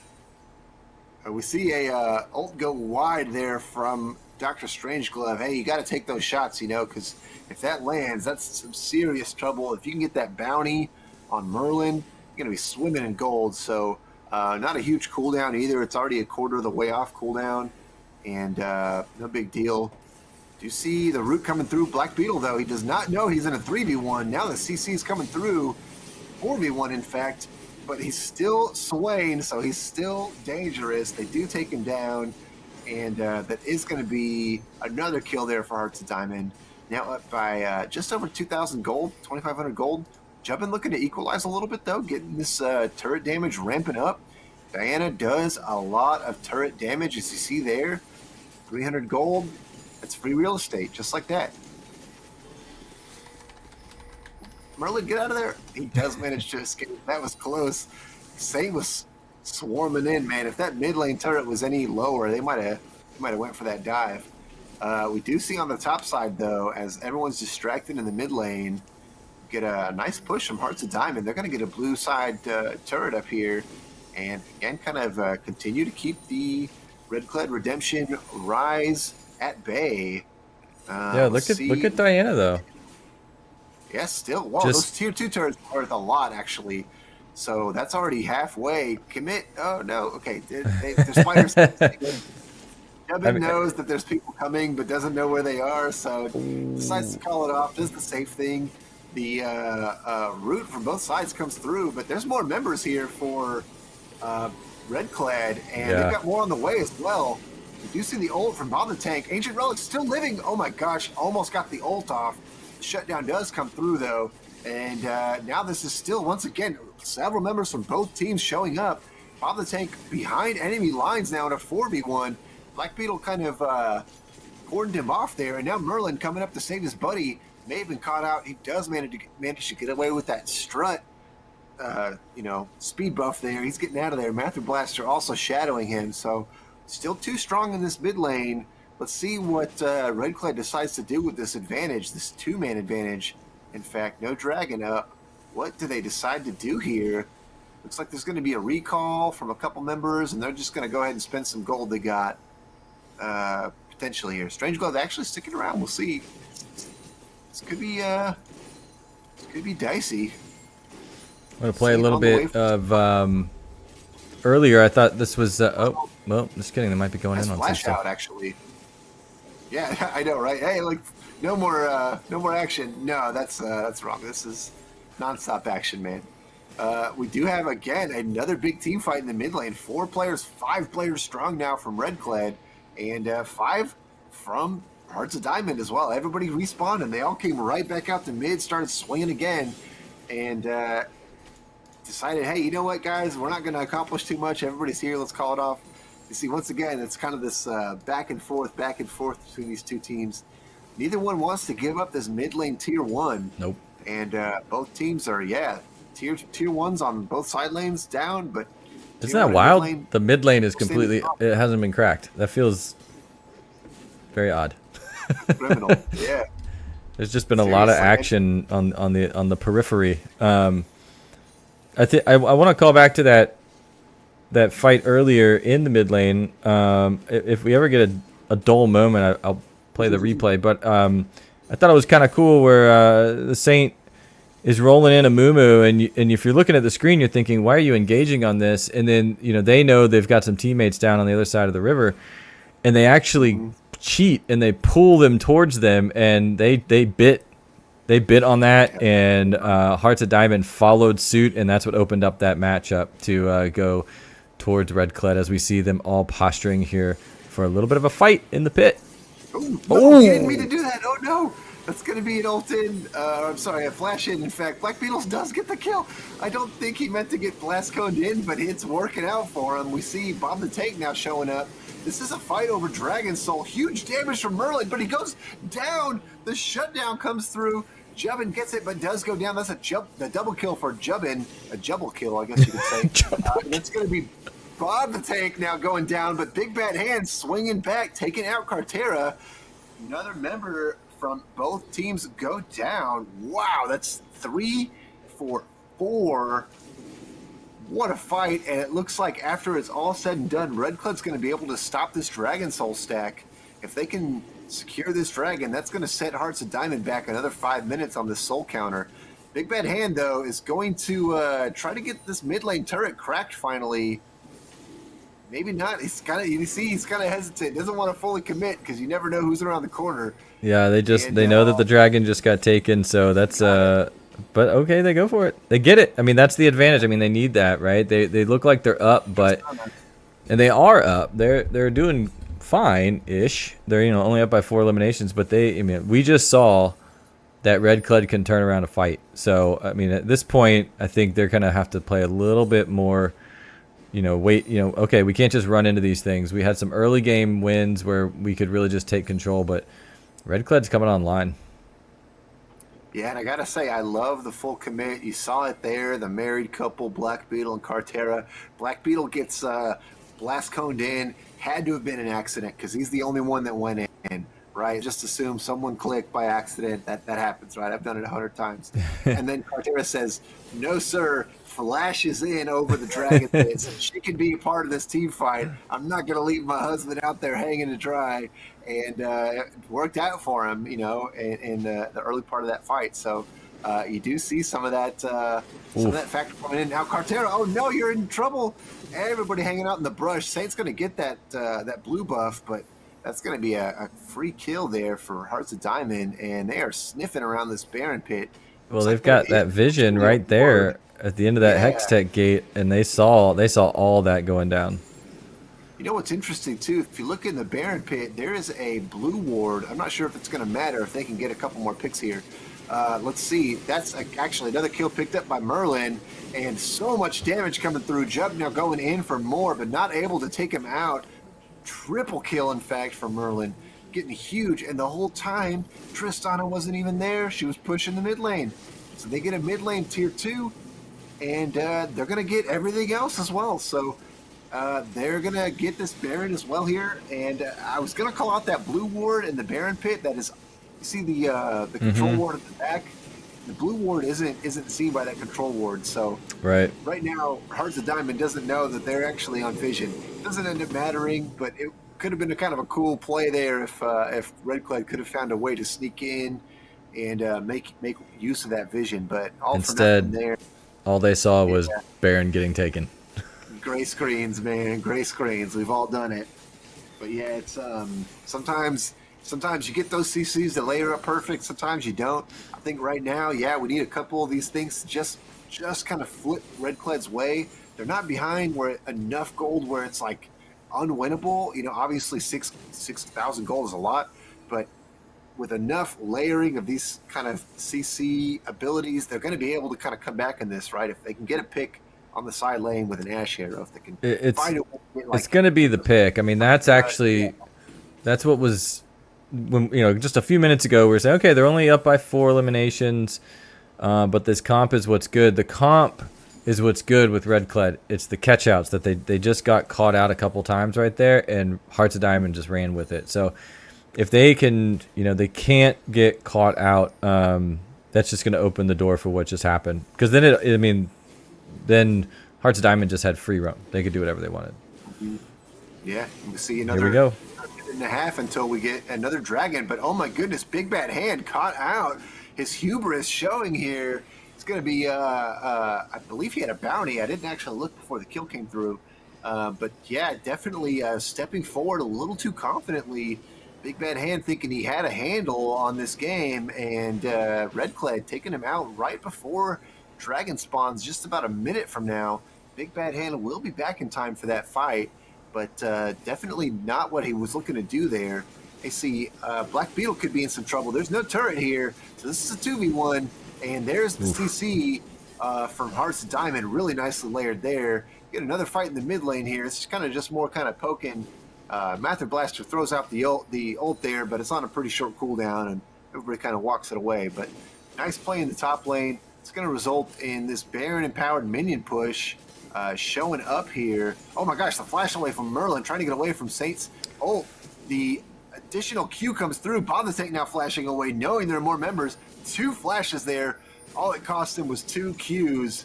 That's got to feel pretty good for Saint. And it doesn't amount to any kills, but Bob the Tank and Merlin both having to play safe for the next 5 minutes or so, as their flashes will be on cooldown for quite a bit. Oh yeah, well, if they didn't get any kills, but they saved that turret. I mean, they pushed them back Oh yeah, from top lane. Fortunately, Jubbin's down here, about to get 2v1'd. They do get out, ult. He used it earlier. Oh, bummer. but Diana is able to get away. Yep. But at the cost of the flash. So there's a lot of action here in this last, as we hit the 30-minute mark. They're Dragon pulling the time. dragon out. It's time. They're going to wait for it a little bit. Who are they Look waiting how on? fast it's going down. 5, 4, 3,000, 2,000. The ult comes through from Cartera and lands, but the secure comes through from Ancient Relic. Nice job with the smite. Oh my goodness, look at all the burn damage though. So much damage coming through from Redclad, but it's not going to be enough. Oh man, the health bar is just so low, but the quadra kill for Merlin. Are you kidding me? They get the Dragon Soul, they get the Hextech Soul chain damage, and Merlin cleans up everything. Still had his ult available. Are you kidding me? What a fight for Merlin. That's insane. Yeah, that's wild. That definitely went all their way. I mean, as you mentioned it, the Drake was, it was there, and okay, they're taking some damage, and all of a sudden just starts getting deleted, and they said, okay, this is the time to go. And there was a little bit of a 1v1 up at the top side of that river, which really just put it on a 4v4, and they ran with it. It ended up being, five for nothing, but every health bar on Hearts of Diamond was down to a quarter health. It was really close. Like, it really could have gone either way right there. And I could not believe that just came up heads every single way for Hearts of Diamond. That was insane. The smite secure, the damage was true. Everybody stayed alive. What a fight. This is insane. And right now, you see Big Bad Hand definitely getting the better of Jubbin. The brother matchup here. You see these two shadowing each other, but Jubbin knowing he can't do a fair 1v1 with Merlin around. These two have been trading blows, but so far it looks like Big Bad Hand getting the better of it. Now Merlin feeling confident, stepping up. Cartera going down to a third health with one little chunk from Merlin. He's feeling really good now with 4 items and his boots completed, 14,000 gold already spent. My goodness, he's feeling huge. He's got 1 item to go before his full build. 700 gold bounty on his head. Only member in the game with a bounty. He's got to be feeling himself right now. Yeah, 14-1-5, pretty solid play, showing that they're one to be reckoned with this summer. We're seeing some bunch up here in the mid lane, though. A little bit of posturing going on. There's some flexing around. Cartera's very low, very far forward. Gets chunked very hard from Ancient Relic. Frontline support. Cartera using the heal now, giving Jubbin that little speed buff. It was looking for maybe an angle there, but with Bob the Tank in the top lane, I think they're looking for something before the Shen ult can come through, maybe. I think that's their play here. But no, it looks like they're going to have to send Saint topside to deal with that push from Bob the Tank. And that's one of their main engage tools. So this is really kind of these guys just turtling up, trying to play defense here. It's take out the wave time and waste the enemy's time as much as you can here as you try to kind of even out the gold and look for maybe somebody to make a mistake, look for a flank angle. This is a tough one. You see the Q just wide there from both players, actually. Saint and Master Blaster just missing on those Qs by a couple of pixels. Strange Glove now using the ult on Big Bad Hand just to keep him at bay. A couple more autos would have been his doom. Ult, not a huge cooldown there, so he's going to feel okay about that, but Big Bad Hand, once again, still pushing in. Now flash in from Cartera, followed by an ult. Master Blaster gets tagged, but nobody else to follow. Bob the Tank now ults in, so this is a 3v3. There's a lot of upfront damage coming through. Can they get Merlin? They do take him down. That's a 700 gold shutdown. Master Blaster follows quickly after. The main damage source now taken out, but Ancient Relic is here. Tons of damage from the pool. Oh my goodness. Jubbin almost gets Big Bad Hand, but he survives. And now Strangelove and Cartera just trying to help out their buddy, not able to get enough damage in the right place. They do manage to get Cartera out of there. Saint slinks away in the jungle, so still 2 members strong from Redclad. But my goodness, that was really close. Merlin taken out early. thought it was going to be all Red Clad there, but they were able to hang on and get just enough damage to scare off the last couple of members there. That was really close, Coop. Yeah, absolutely. I mean, they knew the play, get Merlin off the field, but it was still expensive, and they did really well. But I mean, I don't know if you noticed, but Bob the Tank not going down. Very little damage done to Bob the Tank. So I mean, they were able to tank all that stuff, Master Blaster as well. So once they got in, they got Merlin, but by that point, they couldn't get the rest of them. Yeah, man, he heard you talking about him in Rift Happens. You're like, hey, he doesn't take tanks. Hey, here's your tank right here, baby. He's got 3-4 tank items under his belt now. He's feeling huge. He's almost got the ult off cooldown as well, so could see another big play here in the next few minutes as we see a Baron has already been up for a minute here, for a few minutes, I should say, and now we get the Elder Drake on the other side, and looks like these teams are going to prioritize the Elder Drake over the Baron as everyone's starting to group up in this bot quadrant. You even see the TP come through from Black Beetle already. They do not want to give up any space. They know they need to stay together as 5. 8's together strong in this case. And this is going to be a 5v4, but very dicey stuff. You see neither team really wanting to fully commit because obviously the game is on the line here. The Q comes through there. Lots of damage followed up there from Ancient Relic. Black Beetle's got the sustain to be able to heal back up. It's not going to feel too bad about there. Let's see if they can find the angle. Lots of vision here, though. So everyone is on vision right now from Red Clad. They don't have anything to sweep this out, and so they're going to start this dragon up. Oh. But oh my goodness, you see just one Q lands. The ult comes through as well. Now Merlin does take out Cartero. Not before she gets the ult down. Big Bad Hand now takes out Jebin. All the damage from Merlin coming through. A double kill, in fact, over to Ancient Relic. All the kills went over to the other players. Merlin got a lot of damage, but Big Bad Hand, Ancient Relic, those were the two getting all the kills in the end there. And well, that's going to be probably all she wrote there. Hearts of Diamond coming into this game undefeated and looking like a very complete team here in this one after 36 minutes. I'm not sure. It's doing it again. Oh no, they did it. Someone left the room. Wait, we're here. We'll get right back. That was close. We caught it that time. Oh man. Someone left the room, and I just love that about it. League of Legends didn't used to do that when they all left, but I guess it does now. So spoiler alert, looks like Hearts of Diamond did end up taking that one. Yep. They are going to secure another victory. They're going to be 3-0 after 3 weeks. Are we back? Are we loaded back in? Is it coming up? The irony is I'm getting all audio and no gameplay from it. So, Yeah. I can hear it. That's super cool. And that's it. That's done. All right. Do you want me to throw the stats up? I can throw stats up. Why not? Yeah, let's do Let's it, man. do it. Let's go see some up stats. there.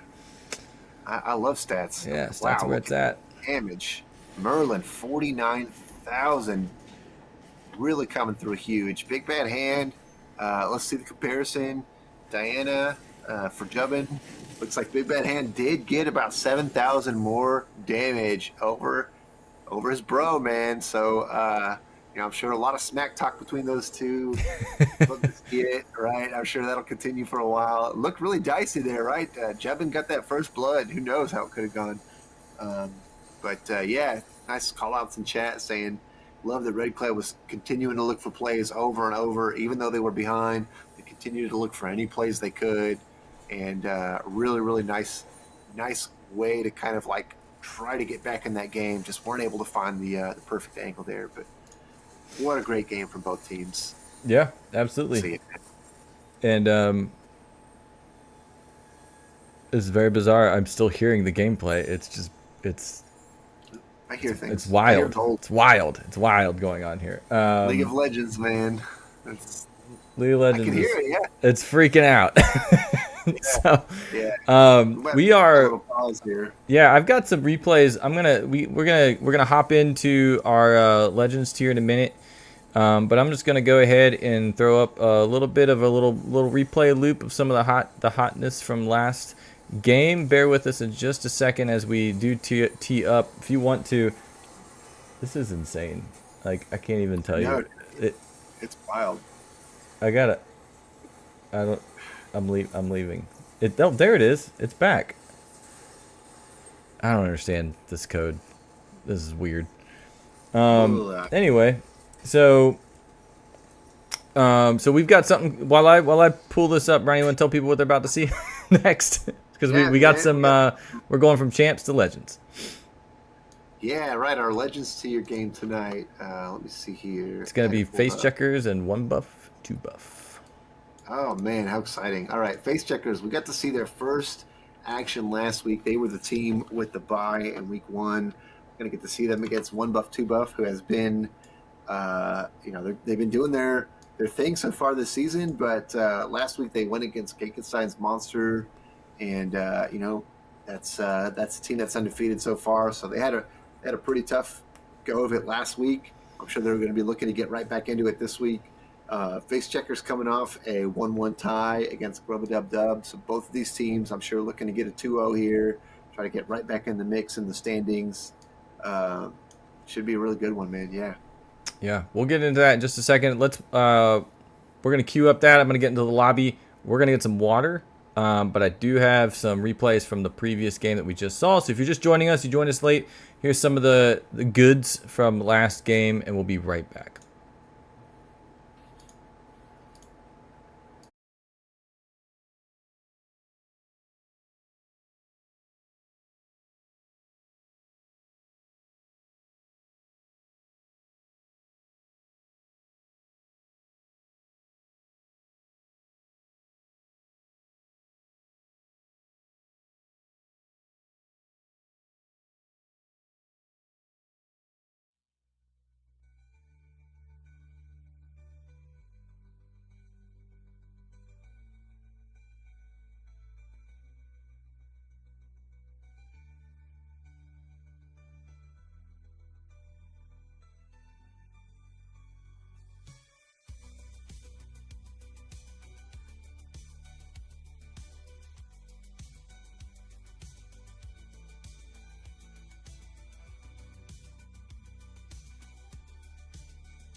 Hello, hello. We are back.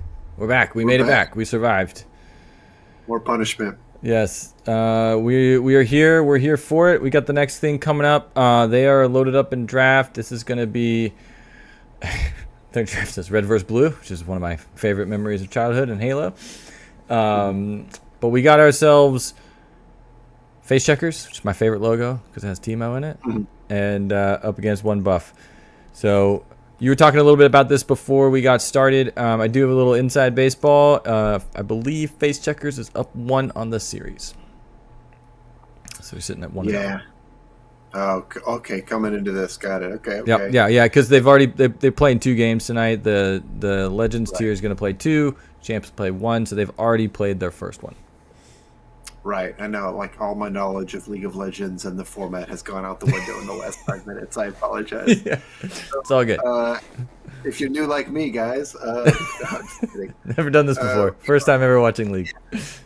Exactly, yeah. And if you're new to the stream and you saw Rift Happens tonight, you may not know this, but Neshama is on one of the teams that plays tonight. Tell me more. You saw him earlier, yeah, and you're going to see him again tonight, but you're going to see him probably cosplaying like Jinx or something. Because Yeah. Well, when he plays, he actually dresses up as the character. That's why you don't see him on stream. Because it would give away his pick. He does fast change too. He's got a couple ADCs in his pocket of outfits behind him. He's in the chat. Oh, hey, Justin. Good luck out there. Yeah, that's why I just play Corporate Mundo, because then I can just dress like it's the same thing. Oh man, flick my hair back, I'm good to go. That's awesome. Will we see Mundo tonight? I don't know. We will not see Swain apparently. So that's going to be out of here. We saw it in game 1. And we're not going to see it here in this head-to-head. Darius also banned out. Looks like Aurelion Sol, another one taken away. I don't know. Yeah, Bullet Games. Yeah, he's known for the A-Sol, so that makes sense. Brand, of course. Bullet Games is also known for the Fizz, so it's funny. One of his champs are banned by each team, so I'm not sure. I guess they were worried about maybe Cold Worm getting one of them. And it's going to be Draven. Sorry, Darius already off. Draven now off the board. I don't have to confuse those 2 names in this game. Oh, God, thank God. Yeah, and let's see who the picks are. Man, another game with no Brand. He's going to be probably perma-banned for the next couple of weeks, man. So the just for the left-right, we've got Face Checkers on the right. So Face Checkers are picking red. So they did ban out that Fizz, which is Bullet Games is kind of a Fizz. Yep. Definitely loves to bounce around on the Fizz. So, but Braum looks we got our first pick. It's gonna be Braum. I don't know if we've seen Braum yet. Should be good. Yeah. Chat's telling us that Codeworm's main champ is A-Sol. So. That's it. Okay. The Taters, I know Taters OP, he plays some Braum in a couple of the off-stream games that are up on our YouTube.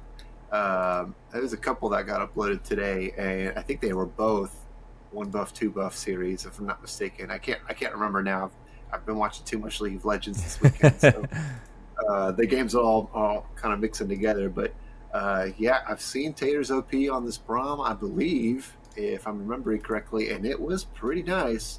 And when you partner him up with Rearface, who's been a really strong player for this team, that bot lane can be really, really deadly. I'm going to look to see, how they do, of course, against Neshama and the aptly named Eris Tour, who's typically playing like Lux or something super flamboyant that would remind you of Taylor Swift anyway, so that's kind of perfect. And these mid laners have kind of a shared champ pool, so I'm not sure where that's going to shake out either. This Tristana lock-in could be mid for Bullet Games, could be bot. We've already seen a mid lane Trist in this one earlier today, so and Morgana. That's a Morgana jungle again. Are we going to see Morgana jungle all season? Yeah, I think so. That's I think when you see Eric play something, everyone takes notice, right? And I'm not saying Eric and Morgana jungle, but he did play it really early, and then you didn't see like anybody else play it that week. But then the next week, it was like starting to kind of trickle in, and now you're seeing it locked in just about every game. I like to see Svi on and engage junglers, so we'll see how he builds this Morgana. If he decides to go really heavy, kind of, poke damage or whatever. But yeah, we'll have to see how that goes. And on the other side, Svi against, we see the action locked in. Bibo Bay, the jungle on the other side, he's a former student of mine, so Svi versus Bibo Bay should be really fun. Bibo Bay is really good, man. He's like probably no disrespect to any other players I've coached. He's probably one of the best players I've ever coached. So hope Pathfinder's not listening in. I know. Well, to be fair, I know, right? Pathfinder's the exception because he wasn't on my team. He was on like our sister school's team, so it means like I can kind of play some of those alliances differently depending on how I feel. Playing the politics. I'm here with him tonight. He's in this game. Speaking of Pathfinder, we did see him play against the top laner, East Phantom, and East Phantom took him to town, man. He looked really good in that matchup when he played Mordekaiser. So you do see that Mordekaiser banned out here by face checkers. And Olaf. That's definitely a target ban. Yeah, the Olaf is wonderful. So East Phantom, he's a menace, man. We do get to see Mundo. Yes. We asked for it, and we're going to get it. It's coming. Are you kidding me? Wait, so who's left? Who's left? Their jungle. No, they got the jungle. No, Morgana jungle. Because I think that Tristan's going mid. Okay. So it's obviously Teemo. It's going to be Teemo. It could be. You never know. I'll go ahead and give them the trophy now, even if they lose. Yeah, right. And do you think this is like a throwback to a couple seasons ago? The Nefiri. Ooh, that's a Nefiri mid. That's exciting. A couple seasons ago, Morgana Rumble were the hot jungle picks, and I think we're going to see Morgana Rumble against each other in the jungle here, unless this last pick is their jungle pick. I think that could be a Rumble jungle. That's going to be really fun to say over and over again. Rumble in the jungle. Rumble jungle, baby. And it is, because that's going to be a top lane Garen. That Ukshan is also a Code Worm throwback. He's played that a couple times this season. He's a newbie. He's actually a kid I met at one of our esports tournaments up here in Illinois. And he's kind of becoming a coach, looking to start his coaching career. And that's I'm awesome. like, hey, man. Yeah, I know about 400 coaches if you're interested. And he plays League of Legends, so I'm happy to see him hit the Rift as well. I haven't really been able to see him too much, so this will be a fun one for me. A lot of personalities in this one, Coop. Yeah, let's be good. And some picks we haven't seen, some picks we've wanted to see, and we talked about on Rift Happens, wanting to see some Mundo out there. We've definitely seen people piloting Morgana in different ways, which is always cool. And this will be fun. We just saw Tristana played. We just saw Morgana played. Now we'll get to see them play at this tier. See how it checks out and what's different about it. Ashe, we just saw Ashe as well. So, but we got some new players. I mean, Braum's gonna be fun. Vel'Koz can cause some problems, but Nefiri, I mean, newer champ all around, right? So, some confidence to pick up that and play it around the Rift. Yeah, Nefiri is kind of like they say if you want to learn how to play assassins, Nefiri was created to kind of teach you the ropes. And I forget, I think it's a she. I think it's a she. Nefiri, yeah, I believe so. Nefiri's really good at taking out one opponent and really quickly, right? And guess where you could do that pretty often? In the mid lane, right? You're in a 1v1 all the time. So, unless those pesky junglers show up. But should see a lot of action between Ukshan and Nefiri. And man, another tongue twister there, because they both like to kind of, fly around, and Nefiri has that little dash in and likes to kind of shoot those little kind of cute projectiles and get the double stack there. Meanwhile, Ukshan's kind of jumping in, jumping out with his grappling whip, grappling hook thing, yeah, like get off the terrain. And then, he goes invis and sneaks around a corner, and he's behind you, and oh no. And so, we'll have to see. That'll be kind of fun to watch. But yeah, I'm really curious how this Morgana Rumble jungle duo is going to do. I have seen Bibo Bay play Rumble top. I've seen him play jungle everything, pretty much, but I have not seen his Rumble jungle, in fact. So this will be kind of fun. he knows how to pilot the champion, so I'm sure he'll be fine. And I cannot believe we asked for Mundo, got Mundo. Yeah, the people are listening. We're really thankful for that. Thank you very much.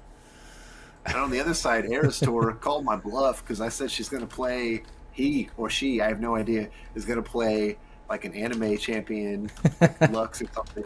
It gets banned, and they luck in the Vel'Koz. I'm like, oh man, okay, well, never mind. So I guess you're going to play like a crazy Void champion. That's cool. So yeah, that's a Coach Rivals Season 5 first, the Vel'Koz and the Neferi, in fact. So that'll be really fun. Yeah, this should be cool. The players, I'm also just happy that we haven't had any technical difficulties yet. So the players are actually in lobby. The countdown is going on, and we should be getting into this one. Why would you say that out loud?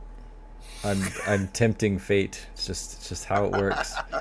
But let's see, chat. Let's ask the old chat box. What do y'all think? I mean, Kairu's been pretty active in chat, so thanks for that. It's pretty awesome, giving us the tips, the inside tricks, so we know what we're talking about. But what do y'all think? I mean, we got some new champs that we're gonna be playing. So chat, what do you think's looking good right now? Red versus blue, face checkers versus one buff. I'm curious what they think. Yeah, I always have who's gonna something get smart that to first say. blood, right? Where's it going to go? Is it going to be a gank? Is it going to be a solo kill? Is it going to be Neferi with the assassination? Or is it going to be like Garen doing some crazy spin and win stuff? And, who knows, right? Spin to win. Rearface on Trist is going to get a shout out there. Yeah, we'll see, right? Rearface has been looking really good this season. Big shout out.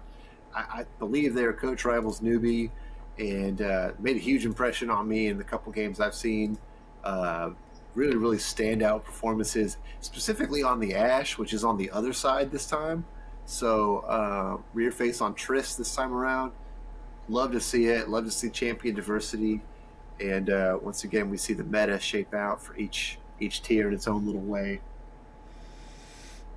Yeah, and Chicas, buffs, they are down 1 in the series. Face checkers have 1-0 on them right now, so they would, I'm sure, love to get a win here. Face checkers did split their last series 1-1, so I mean, that's the record for each team. That's a great question. Let me pull that up real quick.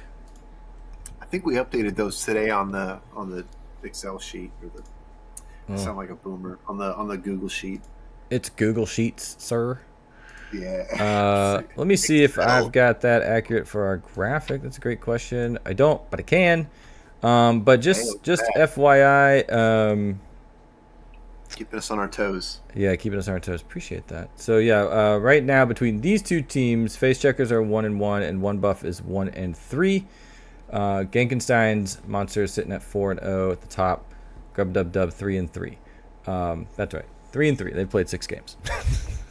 Just kidding. Yeah, there's a couple teams that have played early. Yeah, like there's one team played their week 4 matchup a couple, like yesterday or 2 days ago, and there's a few teams who they're anticipating reschedules and they're working it out, so that's cool. So the standings are looking a little funny, but the nice thing is all teams go to playoffs anyway. This is really kind of just for seeding and just to kind of feel each other out. So everybody they get their own time to do that. But hopefully that'll satisfy the fans at home. Thank you, Danielle. I hope you're enjoying the broadcast from the beach. And we do see the Mundo coming in with the skin. Dude, it's like they heard us. But it's not gonna. Well, he's got business to take care of.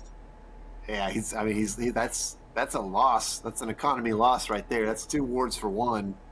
I mean, if we're talking about stonks, he's definitely regretting that investment. That was that was not a good investment. Neshama stepping really far forward. Oh my gosh, could he end up getting taken out? No, he's going to hang on to all of his summoner spells. He knows he's okay. 200. Oh, nice evade there. 200 HP left. He was fine. He knew. Yeah, Beach is OP. Right, no kidding. Hey, no problem. Glad you're watching. Another miss there from Aristor, though. Just not quite landing those Qs yet. Going to get tagged by the Braum Q again. Tater's OP 100% on these Braum Qs. Brom OP from Taters right now. Look at him go, man. Yeah, you think we're gonna see another one like the Champions tier where it was just a bloodbath early on, lots of aggression and lots of fighting? Right. Yeah, I think so, especially with a couple assassins in this game. I think what's interesting, I didn't even anticipate, is with Code Worm on the Uxan, he's got that really unique auto attack where he can do like the pop pop, the 1-2, and take out those little Nefiri puppies really quickly. And a lot of other champions take a really long time to take them out. Like auto's really slow. But with Code Worm on the Uxan specifically, he can kind of just like pop, pop, pop, pop, and take out a bunch of those puppies really quick and kind of nullify that advantage. So, kind of a cool, wrinkle in the strategy that we're seeing already here in the first couple minutes. We'll see if that means anything or if I'm just making a storyline out of nothing. But Casting is nothing but finding the storyline or making it.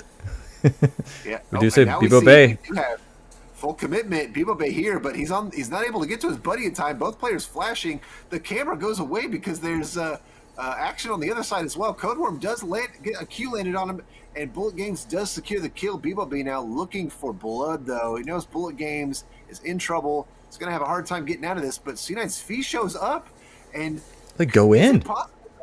yeah, Bullet Games going in for more damage, knowing he can kind of get out as well.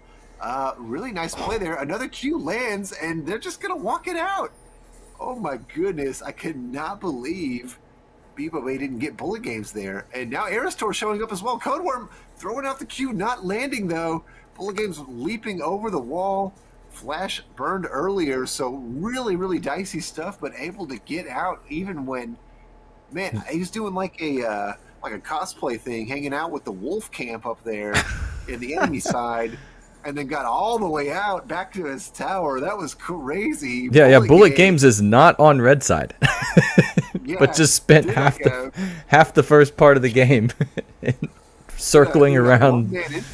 Yeah, that was crazy, man.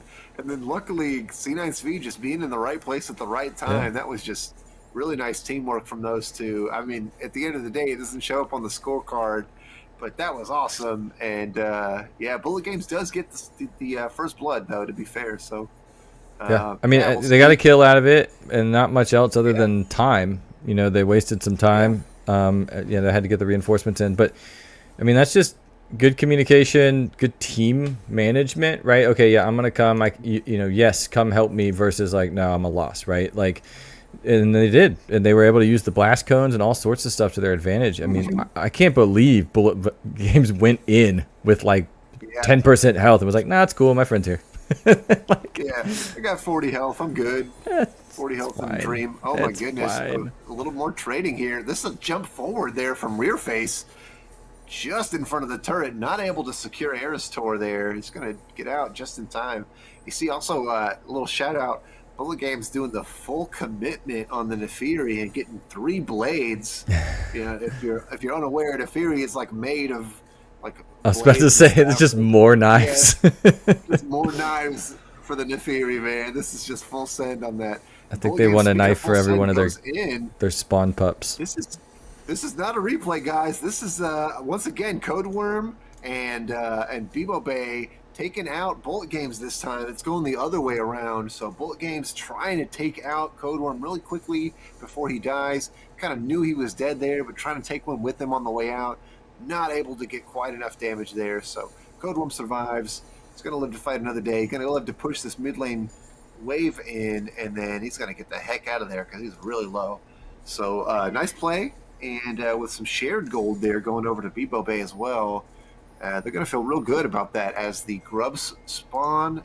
And obviously the dragon's been on the map for about a minute. So let's see. Oh, yeah, he's Phantom. Nice job placing some vision there earlier. Sees Bebo Bay.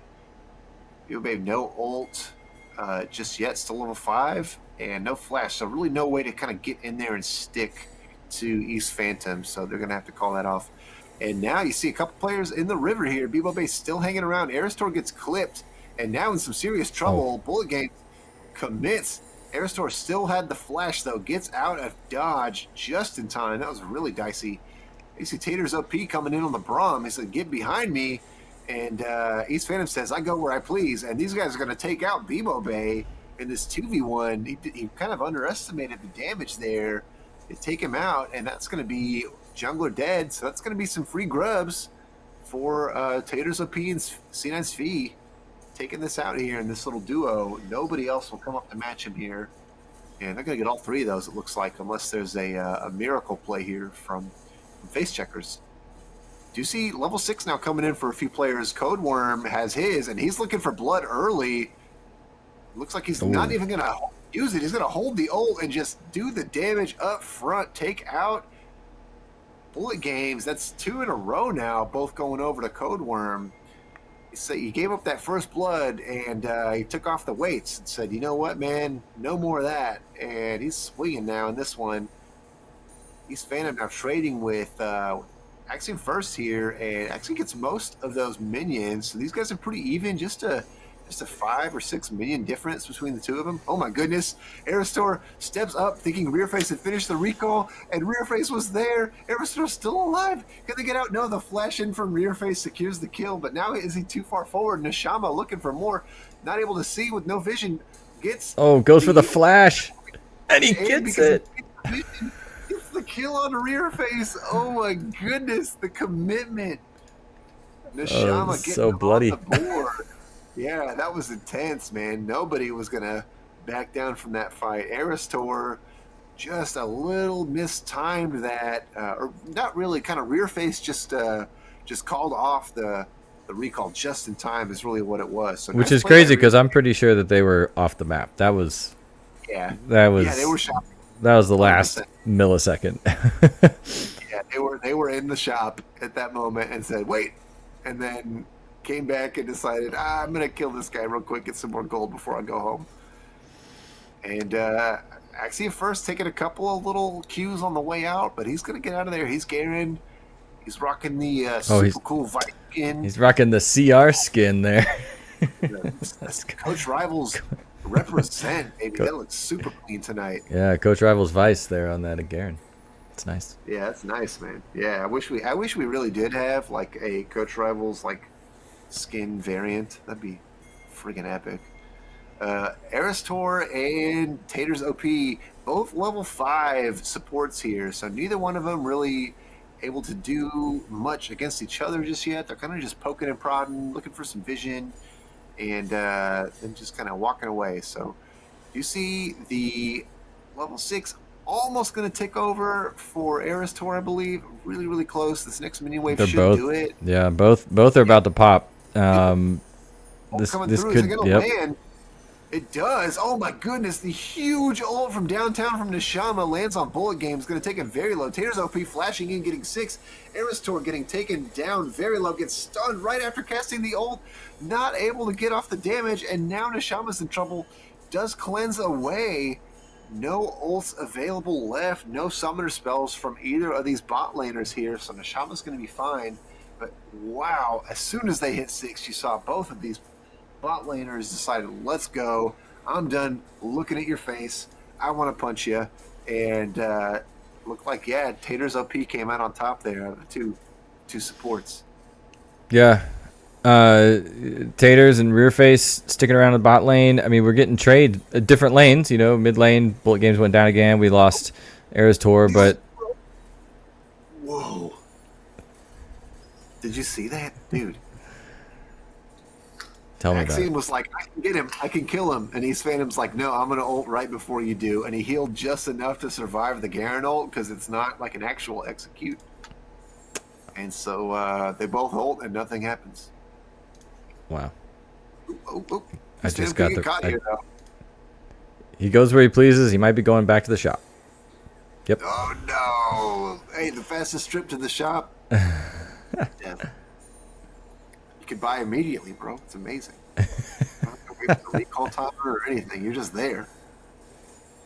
Yeah. Here, nice play. I'm gonna pull up that play, the Mundo that you're talking about. Let's see if... Oof. So, I mean, lots and lots of action so far. Another fight down here to pit again. The Grubs. I mean, both of these teams.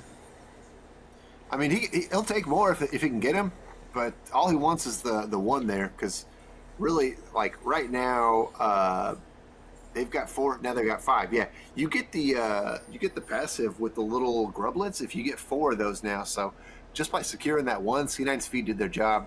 Went in, still got a 5th one as well. So that's gonna feel really good. And no answer with Dragon not available just yet. So, this actually could be even more. The ult comes through. Nishama in trouble. No flash still on cooldown. Oh my goodness. Aristor, can you get him out? He cannot. Now flashing away himself. And no follow-up from the rest of the trio there. Looks like it's just going to be the one kill. Oh my goodness. Coop, you were asking for action. This has been 10 kills in 12 minutes, man. This is nuts.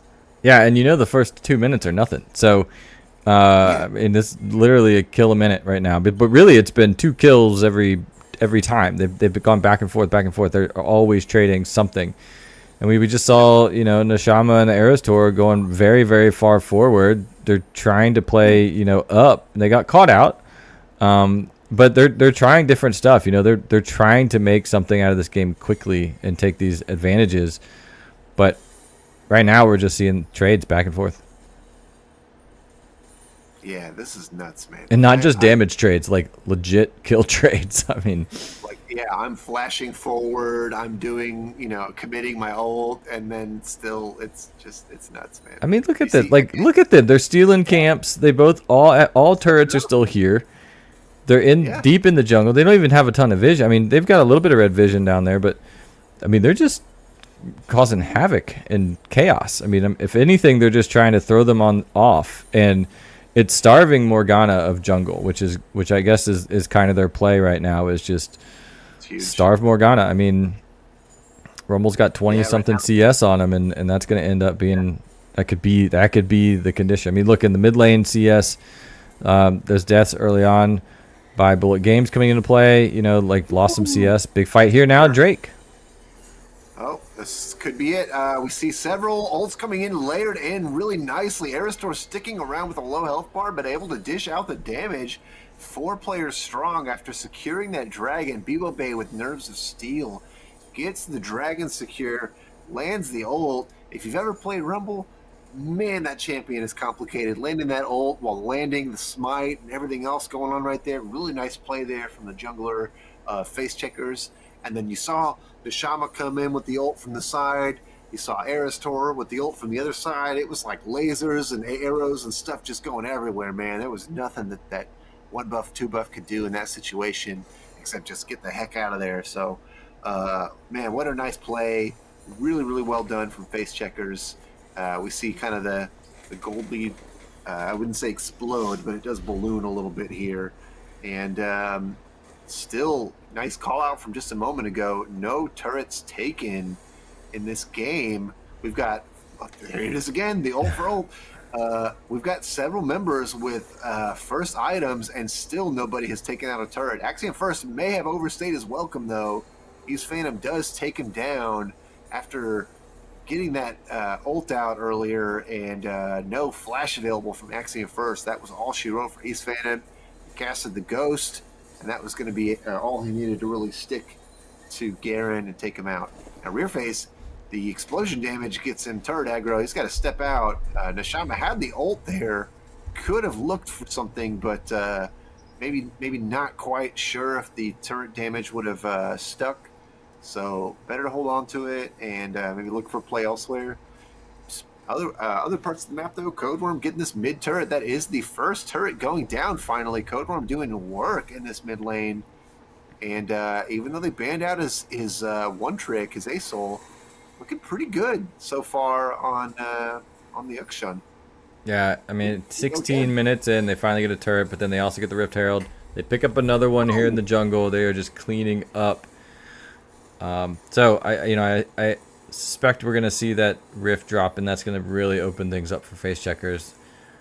They're up by what, 3K gold right now, starting to do some work. Here. But look, I mean, in the bot lane though, things are definitely going the way of one buff. I mean, yeah, they've caught out East Phantom though. This is a 3v1, and the turret's about to go down too. So they just need take this thing out finally, and he's in some serious trouble. I'm not sure how he gets out of this one. He's Phantom, man. Do your thing, bro. Oh, he's not going to be able to take him out. Does not have his ult available. Finally, Axiom first lands an ult that sticks, and he takes out East Phantom. That's got to be a satisfying ult, that Garen ult. Finally. Securing that kill. It's like Yeah, finally. Yeah. And he screams Demacia and then heads back to base. heads back to play Super Cyberpunk. cool. Yeah, wearing the blue buff too that they stole. So another camp taken away from C9's V. Still level 8 right now on the Morgana jungle. So very behind right now in the jungle versus jungle matchup. And it's this counter jungling that we're seeing over and over again. Just now hitting level 9. Oh my gosh. The What a arrow. snipe. What a snipe. Just a blind arrow. Doesn't really mean much, but, bragging rights, Nishama, he's like, it's like 100% on those arrows right now, if I'm not mistaken. So, speaking of 100%, nice Q from C9's Fee. The ult coming through from Aristor, though, and Nishama landing the damage on Svi at the end. It's just a little too far forward. Really nice turn there. Aristor just outside of vision. As soon as they full commit, boom, the ult comes through, and all that damage was just too much for C9's Fee to kind of walk it off. And he was looking for the angle, but not able to get in there and cast the ult in time. Man, that was close. It looked like 1 buff, 2 buff had found their angle, but just got the door slammed in their face. This could be it here. Bullet Games looking in this 2v1 a little ahead of Rearface. Rearface now showing up, but a little too late. Nishama is going to go down. That's a bounty collected, I believe, in the top lane by East Phantom as he gets that turret. You see, again, he ults right as the Garen ult. It denies the kill again. God, I would be so frustrated. But they do kill him after all. BBOB collects the gold on that one. And Garen, alas, has to settle for the assist. Yeah. And Turret's going down, though. Mid lane turret, yeah. There's another bounty. Dude, I mean, that's rapid fire coming out of that. Tristana melting that turret. So, they're down by, just under 4K gold. I don't know. Maybe the aggression from Face Checker's gonna bite him soon, because this could be... Nishama again! Oh my gosh. This guy just cannot be stopped. This is going to be a turnaround, though. Ukshan getting the revive after Bibobe goes down. So that is 1 kill picked up, but it looks kind of funny because he's right back up on the map. He was revived using the Ukshan passive, and that's going to mean that he can head right back down to this dragon, and that's going to be a huge win for Face Checkers again. Nishama landing the Ashe ult on the back line from downtown. I don't know how he keeps doing that. How he keeps getting away with that, but he does. There he goes again. Yeah, it's just, if they can counter this counter jungling, it's hard now because they've got some turrets popped, but the vision game for 1 buff could be in their favor. Do get a catch out here. Aristor is going to go down, and they're going to hop in. Nishama is all by their lonesome, and that's going to be a huge pickup. Oh, and then we see Bibo Bay is also caught out. How are they outnumbered on both sides of this fight? This is crazy. Bibobe is going really low. Triple kill, in fact, for Rearface. The reset city coming through. Not able to get another jump here. East Phantom looking to get just a little bit of CC to slow Codeworm down. Can they get Rearface the Quadra? He's looking for it. He does. The shutdown, in fact. Oh my gosh, Rearface just got paid. Oh my goodness, that's the one player you don't want all that gold on. They're going to get a turret here in the mid lane as well. That's a ton of gold jingling in that pocket too. Look at that. Bounty. Oh my gosh. 10,000 gold total. 11,000 gold, 3,000 in the pocket when they head back. Wow. That's a turnaround. Huge. Look at the buy right now from Rearface. Oh my goodness. That's insane. Bullet Game's in some trouble here. Axiom first finding a nice pick. The assassin getting assassinated here. Axiom first flashing in and taking him down. What a play. Axiom first putting his stamp on this game. What else do we see here? Oh my god, another arrow. The Shadow cannot miss. Are you kidding me? Okay, all right. So everybody walks it off. It doesn't mean anything, but Neshama with the bragging rights He's on just this ad he's just today. happy to say I'm here. Hello, don't we're here. You better not mess up. Bebo Bay looking for this blue steal. Oh my gosh, the blue buff gets blast coned, and then it gets not sure who claimed that actually. Bebo Bay does go down, and it looks like it was 1 buff, 2 buff that got it because they're all wearing the blue buff now. So nice job. 1 buff, 2 buff comes up. Aces again. They get everything. They get the kill and the blue buff that was attempted to be stolen. Oh my gosh, Murphy's get out of there. Whoa. What a jump. Aaron started up here. Whoa, this is ambitious. With the jungler down on the enemy team, they're trying to look for something. C9's feet taken very low by Code Worm. Can he survive? The TP now coming through. Axion first, looking for something. Neshama takes out Taters. Oh my goodness, the Mundo cannot be stopped. He's going to almost take out Neshama. Are you kidding? Whoa, the old just goes wide. Finally, Neshama misses one. I won't blame him. Oh my God, did you see that? The flash out. Does he survive this? He does.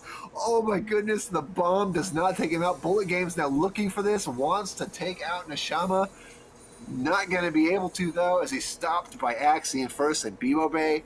And Neshama walks it off. Not even close. Wow, Hungry Wolf over there, Bullet Games, trying to pick that up. I mean, that flash from Neshama was huge.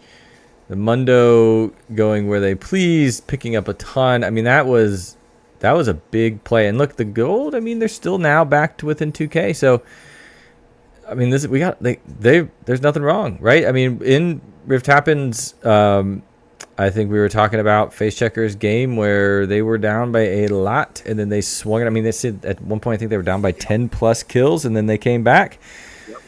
I mean, this looks like it could be the 1 buff version of that.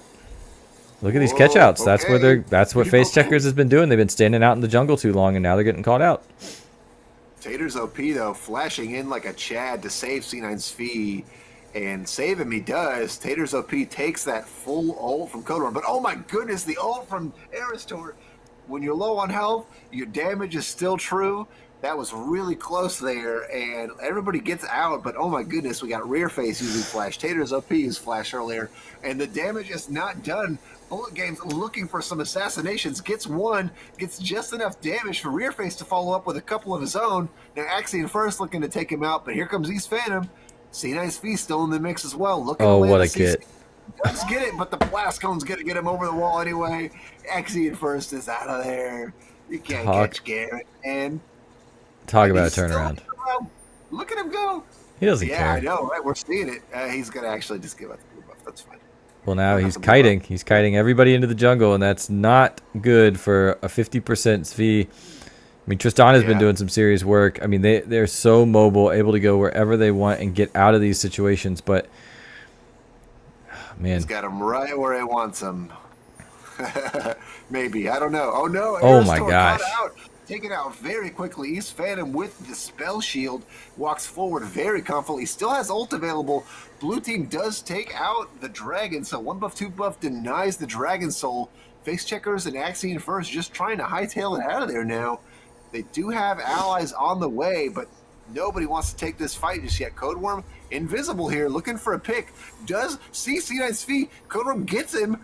C9's feet on the recall there, not respecting the invisibility from Code Worm. Nicely played there. You can tell he plays Akshan quite a bit because he's found a couple of those plays tonight.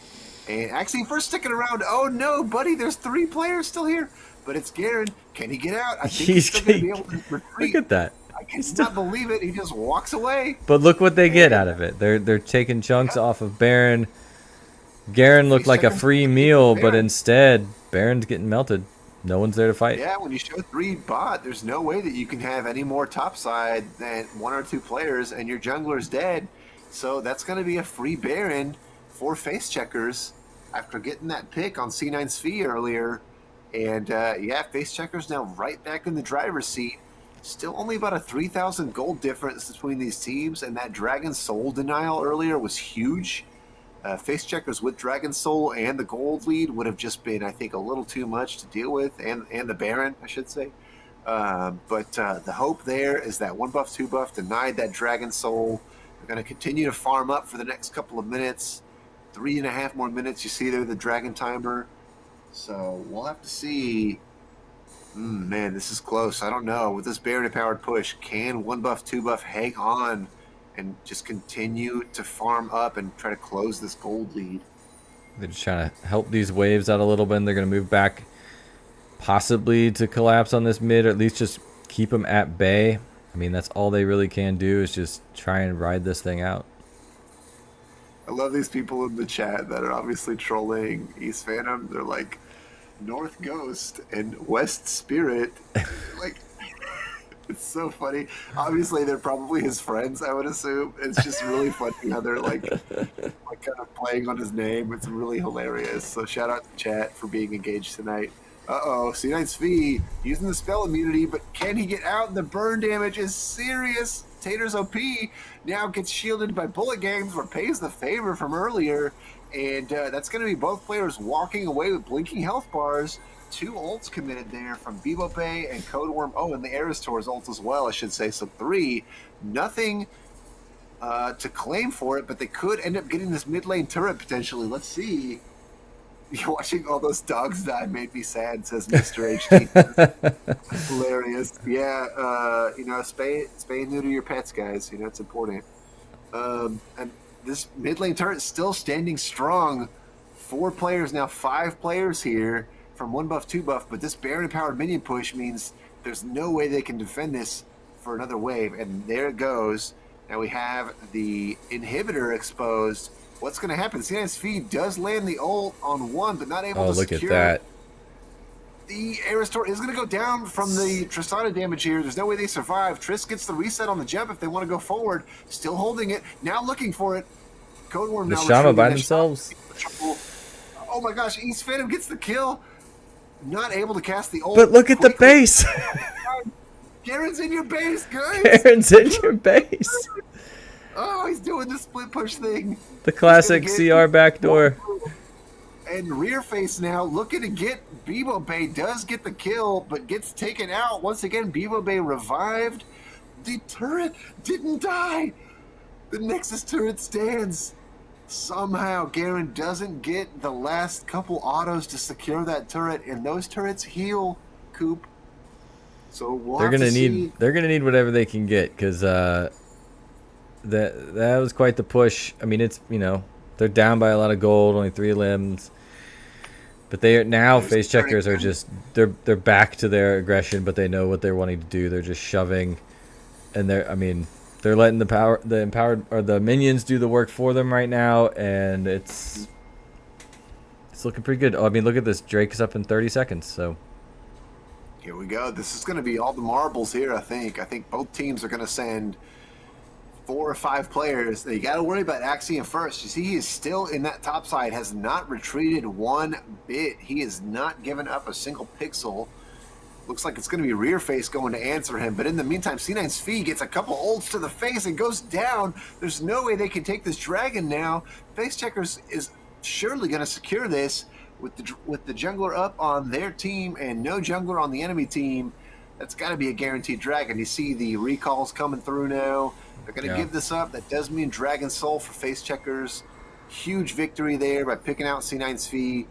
And let's see what they do with it. The Baron buff just kind of wearing off now. No more turrets to say the least. But they do have a minion wave coming up here. And they are still 4 strong in this mid lane. I think that's the call, is push mid, get this inhib, and maybe go spend some gold. We'll see if they can do the fight. I mean, they're all getting collapsed on here. Oh man, Tater's OP taking a bunch of damage there from Aristor. East Phantom clearing out the wave. The inhibitor's still standing. They can't get to the backline. Neshama's still 100%. Yep. Axie first taking out the top lane turret. And here comes the ult. You finally see once again Neshama doing his thing. Codeworm gets a little bit of damage on the backside there. Now several members go in. Bullet Games gets a kill, almost gets a second one on Aristor. That's 1 member from either side taken down. No, I'm sorry, 2 go down. I did not see Axion first die. Neshama Axion first taken down. 1 buff, 2 buff somehow comes out on top of that fight. Bullet Games had a huge play in a 3v1 there. still found a way to get a kill, and I think that was the difference maker in that one. And we do see more rear face. Oh my gosh, going all the way in, melting rear face. You're melting. Get out of there, C9SV. Oh, he's gonna die. And, oh no, not again. Did it again. Okay, We'll just play some. We'll just play some. Yeah, we're gonna do some replays. replays. This happens every game now. Sorry, folks. Why, League of Legends? Why? Okay, I think we're back. All right, here we go. Here we go. God. The magic. Did you see earlier? Rear face went in with Tristana, and then within 20 seconds was at zero, like almost 0%. Yeah. I mean, that was just. AC life, man. Oh my God! See, even Another there, one. the He gets game another one. confident. I cannot with Nishama, bro. I know. This man I've tried to is clip him. calling his shots. Yeah, he's just, dude. The Ash arrow count has got to be over 10 by now. This dude is a madman, and it's already almost halfway off cooldown again. Like he's just ready, man. He's looking for more blood. Look how forward he is right now. Like, dude is just doing his thing. Does not care. Unafraid. Look, stepping up to like 3 players right now. Look at Nishama, this dude. The cockiness. He knows No his team respect. is there. That's the thing. Yeah, Yeah. no respect. No, hopefully, right? He's got to respect some of that damage. No flash and no cleanse. So if he does get caught, it would spell his doom, I would imagine. But it does look like they are going to now look at the Baron.